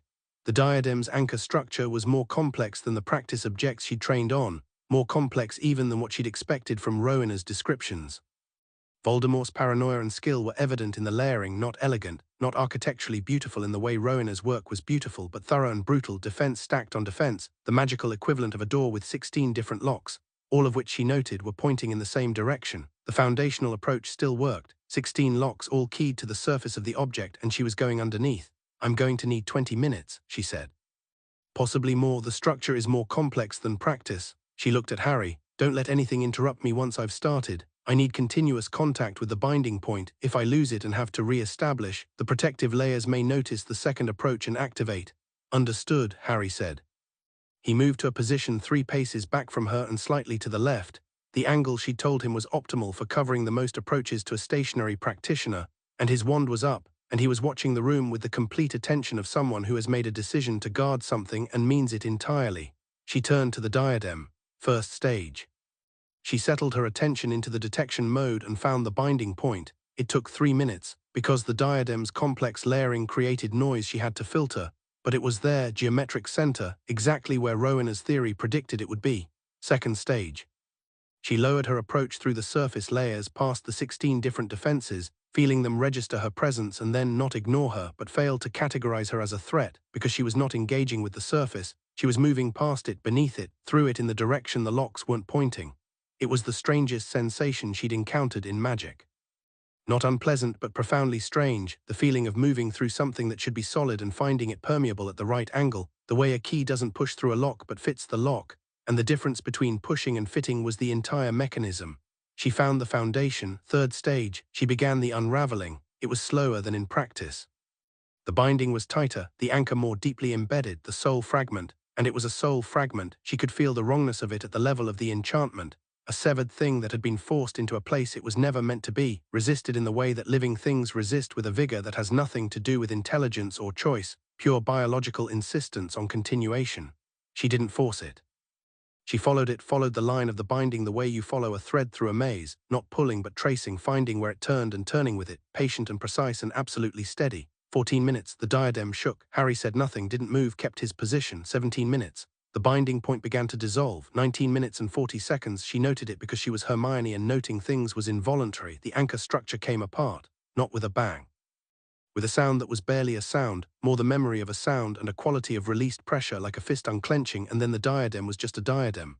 Old and ornate and historically significant and entirely, completely, permanently empty of everything it had been forced to contain. She sat back on her heels. "Done," she said. Harry exhaled. Not dramatically, quietly, the way you exhale when you've been holding your breath without knowing it. How do you feel? He said. Tired, she said honestly, concentrated. She stood carefully, feeling the particular muscle-deep tiredness that came from sustained, precise magical work. We're not taking it, it's evidence and it's historical and it should stay here for now. She looked at it for a moment, the empty diadem on the pile of furniture, ancient and quiet. We'll tell Dumbledore. And then there were three, Harry said. Three, she agreed. The locket, Umbridge, the cup, Gringotts, and she stopped, looked at Harry. He said, the seventh, she said. There has to be a seventh. Dumbledore said 6 objects, Harry said. 6 Horcruxes, Dumbledore said 6, she said, based on his research. But Rowena's notes on the anchoring theory are very specific about the mathematical relationship between divisions and stability. 6 objects means 7 total soul fragments, including the original. But the instability compounds with each split. By the 6th split, the remaining fragment is barely coherent. It's not functional without the 7th. She was thinking out loud, moving through the logic at speed. The 6th split wouldn't anchor properly. The mathematics don't support it, which means there's a seventh anchor that Dumbledore's research didn't identify. She looked at Harry. And the only reason Dumbledore's research wouldn't have identified it is if it's not an object that registers as an object.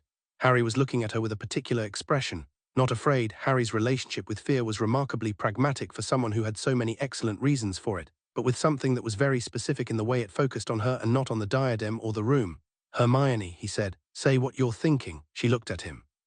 She'd been thinking it since she'd run the mathematics on the anchoring theory 2 days ago, and she'd been not saying it because saying it required being certain, and she'd been working towards certain but hadn't arrived. She was arriving now.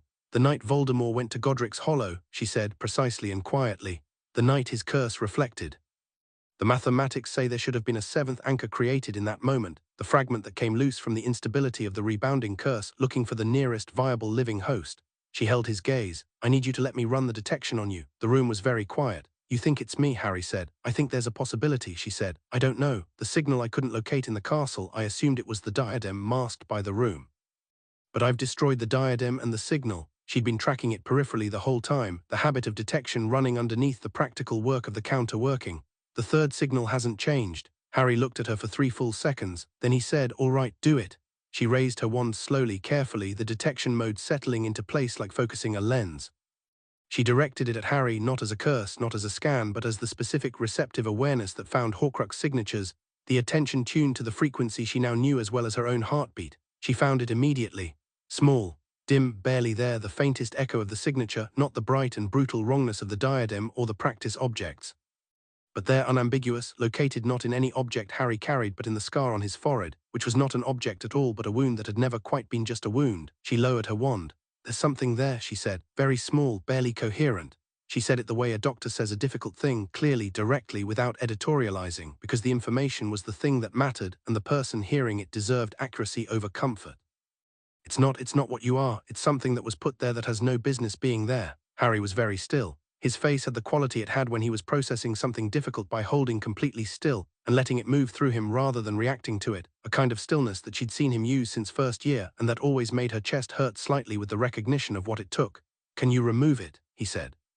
Yes, she said without hesitation because she'd already done the mathematics, already understood that the faint signature was the least anchored of all of them, barely embedded, the product of a split that had been accidental and was correspondingly incomplete.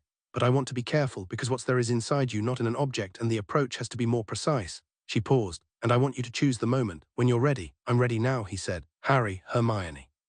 He looked at her and the stillness was still there, but underneath it was something else. Something that had been there since he was 11 years old and had never quite resolved because it was always a little too large for any single moment to contain. If you can do this tonight, if there's a chance I don't have to, he stopped, started again. I've spent 6 years being told I might have to die for this to end. By whom, she said very carefully, a pause. There was something Dumbledore said. In 5th year, something I didn't fully understand yet. He looked at her. I've been sitting with it. She thought about the conversations she'd had with Dumbledore over the last 10 days, about what she'd read in the Order correspondence, about the thing in Dumbledore's expression sometimes that she'd categorized as carrying something very heavy for a very long time. She thought about the 7th Horcrux she'd identified through Rowena's mathematics that Dumbledore's research hadn't found. She thought about whether Dumbledore had found it and chosen not to tell Harry. I'll talk to Dumbledore, she said, tonight before we do anything. She held Harry's gaze, not because I can't do it, because if he's known and he hasn't told you, that conversation needs to happen first, and if he hasn't known, he needs to know. She paused. Either way, you deserve to have the full truth before we proceed. Harry looked at her for a moment, then he nodded. All right, he said. Let's go talk to Dumbledore. The gargoyle moved aside before she said the password, which probably meant Dumbledore had been monitoring the room of requirement through the castle's wards and was unsurprised to see them. He was at his window, not his desk, which was unusual. Fawkes was singing softly the specific song she'd learned that he made when something significant had happened that he was responding to emotionally in the way that phoenixes did, which was through music rather than language. "You found the diadem," Dumbledore said without turning. "We destroyed it," Hermione said. She crossed the room and stood beside him, which was not where students usually stood, but she'd stopped managing her position in rooms based on convention when she'd sat uninvited in Snape's chair. "We also found the seventh Horcrux." He turned. His face had several things on it at once, not surprise, and that was the answer to her question before she'd asked it, and she felt the specific sharp quality of being right about something you'd hoped to be wrong about. "You knew," she said. He closed his eyes. "I suspected," he said. "The mathematics, I had not reached your certainty, but I suspected, and he stopped. "You were going to tell Harry," she said. "Eventually. I was working toward it," he said. "The difficulty was that you didn't know if it could be removed," she said. "So you couldn't tell him there was a problem without being able to offer a solution, and you thought that knowing without a solution would be worse than not knowing." "Yes," he said. She looked at him. "That was the same mistake you made with me," she said. "You made an assessment about what someone could handle, and you made it without consulting them." She wasn't angry, she was precise, which was different. "Harry," she said, turning. Harry was standing 3 feet behind her, and his face had gone through something in the last 20 seconds while she'd been talking to Dumbledore, some rapid and private reckoning, and what had come out the other side was not anger. What had come out was characteristically something that looked very much like determination. "You've known for how long?" he said to Dumbledore. "Since your 4th year," Dumbledore said. "When I examined the magical signature of the connection between you and Tom and found what should not have been there." 2 years, Harry said. "Yes." A silence. "Can she remove it?" Harry said. Dumbledore looked at Hermione. "Can you?" "Yes," she said. "Tonight if he wants. The anchor is incomplete, the split was accidental, the embedding is shallow compared to the intentional Horcruxes. The counterworking is the same principle. It just requires a different approach because the anchor is in living tissue rather than an object." She paused. "Living tissue is more cooperative than objects, actually. It's not designed to resist. It's just unfortunate that it's there."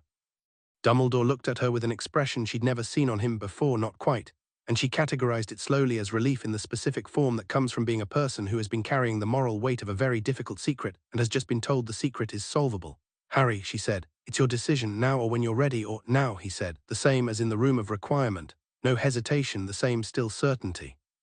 She sat him down in Dumbledore's chair, which Dumbledore vacated without comment. She sat across from him, wand raised. "This will feel strange," she said. "Not painful, strange, like something that's been there for a long time shifting." She looked at him. "If you need me to stop at any point, just do it," he said. She found the binding point in 10 seconds. The smallest, shallowest anchor she'd encountered, barely embedded, the magical equivalent of something resting rather than fixed.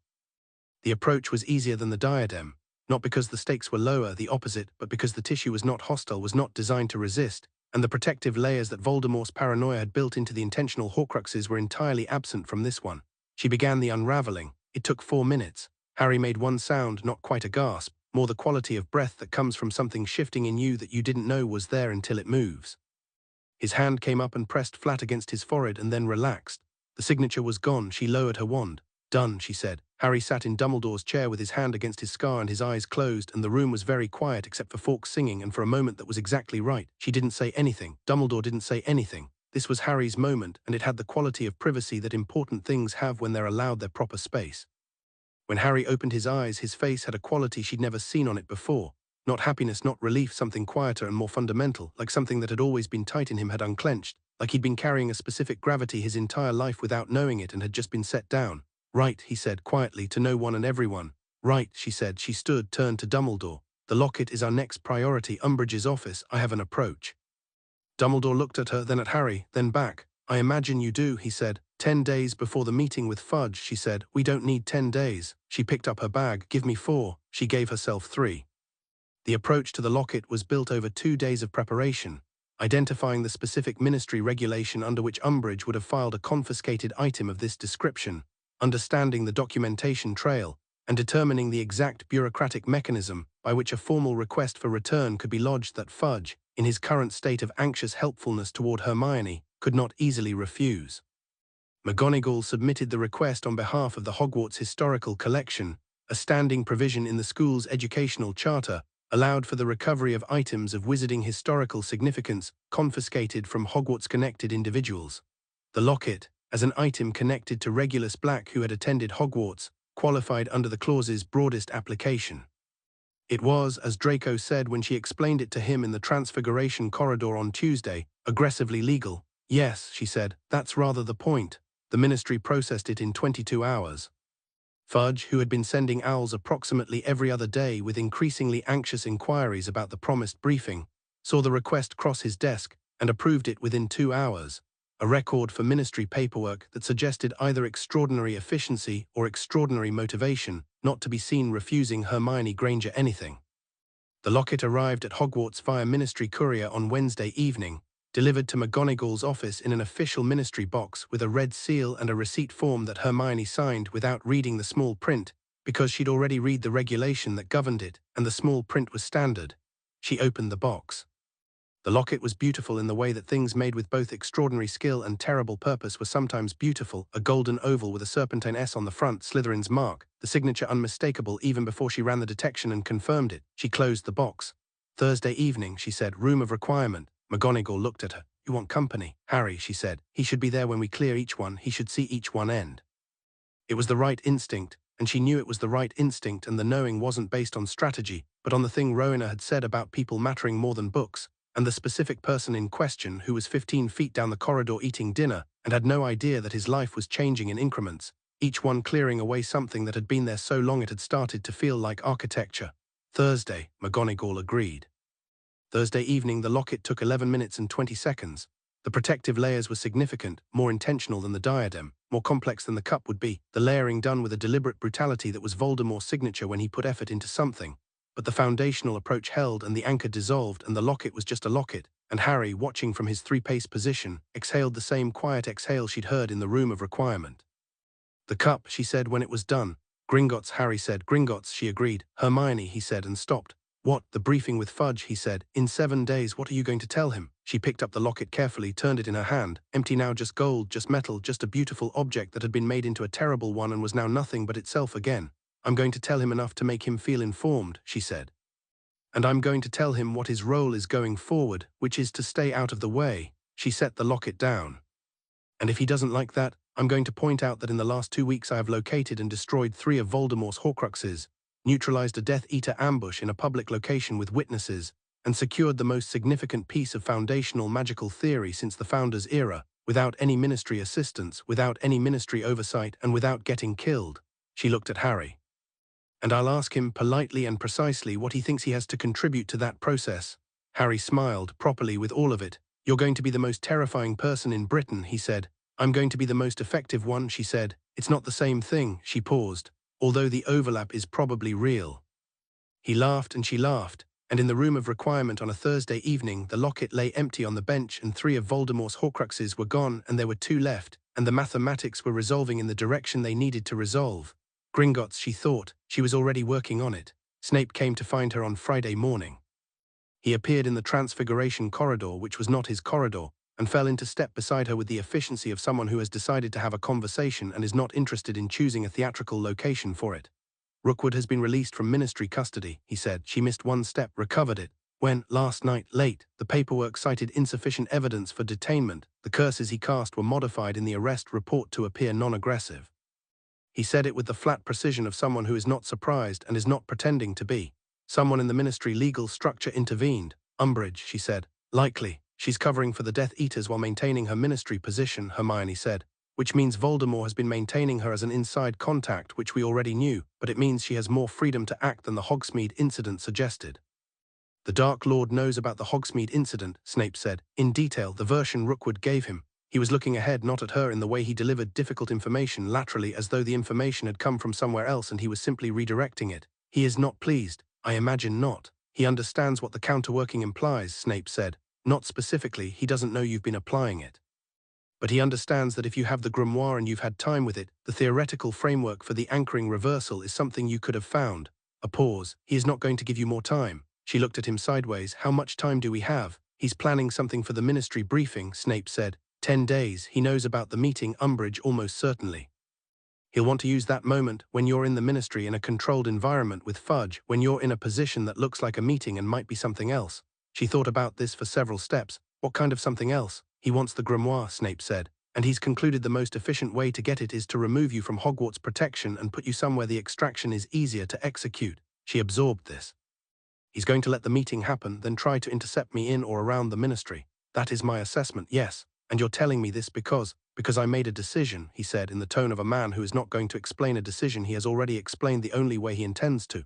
And because if something happens to you in the ministry because I knew and didn't speak, I would find that difficult to live with, which is a feeling I am not interested in having. She processed this, then we'll change the timing of the briefing, not cancel it. Cancelling tells him we know, but change it. Move it forward 2 days and change the location, somewhere still official, still ministry, but not the meeting room he'll have scoped. That will require Fudge's cooperation. Fudge will do it, she said. He'll have the reasons explained to him in terms he can accept. She paused. Thank you, Professor, this is useful. Don't thank me, he said. Just be more careful than you've been. He peeled off at the next corridor junction without breaking stride, heading back toward the dungeons with the direction of someone who has said the thing he came to say and considers the conversation complete. She stood at the junction for a moment, recalibrating the timeline. Then she turned toward the stairs and went to find Dumbledore because the plan needed adjusting and the adjustments needed to start immediately. 2 Horcruxes left. 1 meeting to renegotiate, 1 bank to infiltrate, 1 Dark Lord who was running out of patience. The next 7 days were going to be the most important ones. She took the stairs 2 at a time.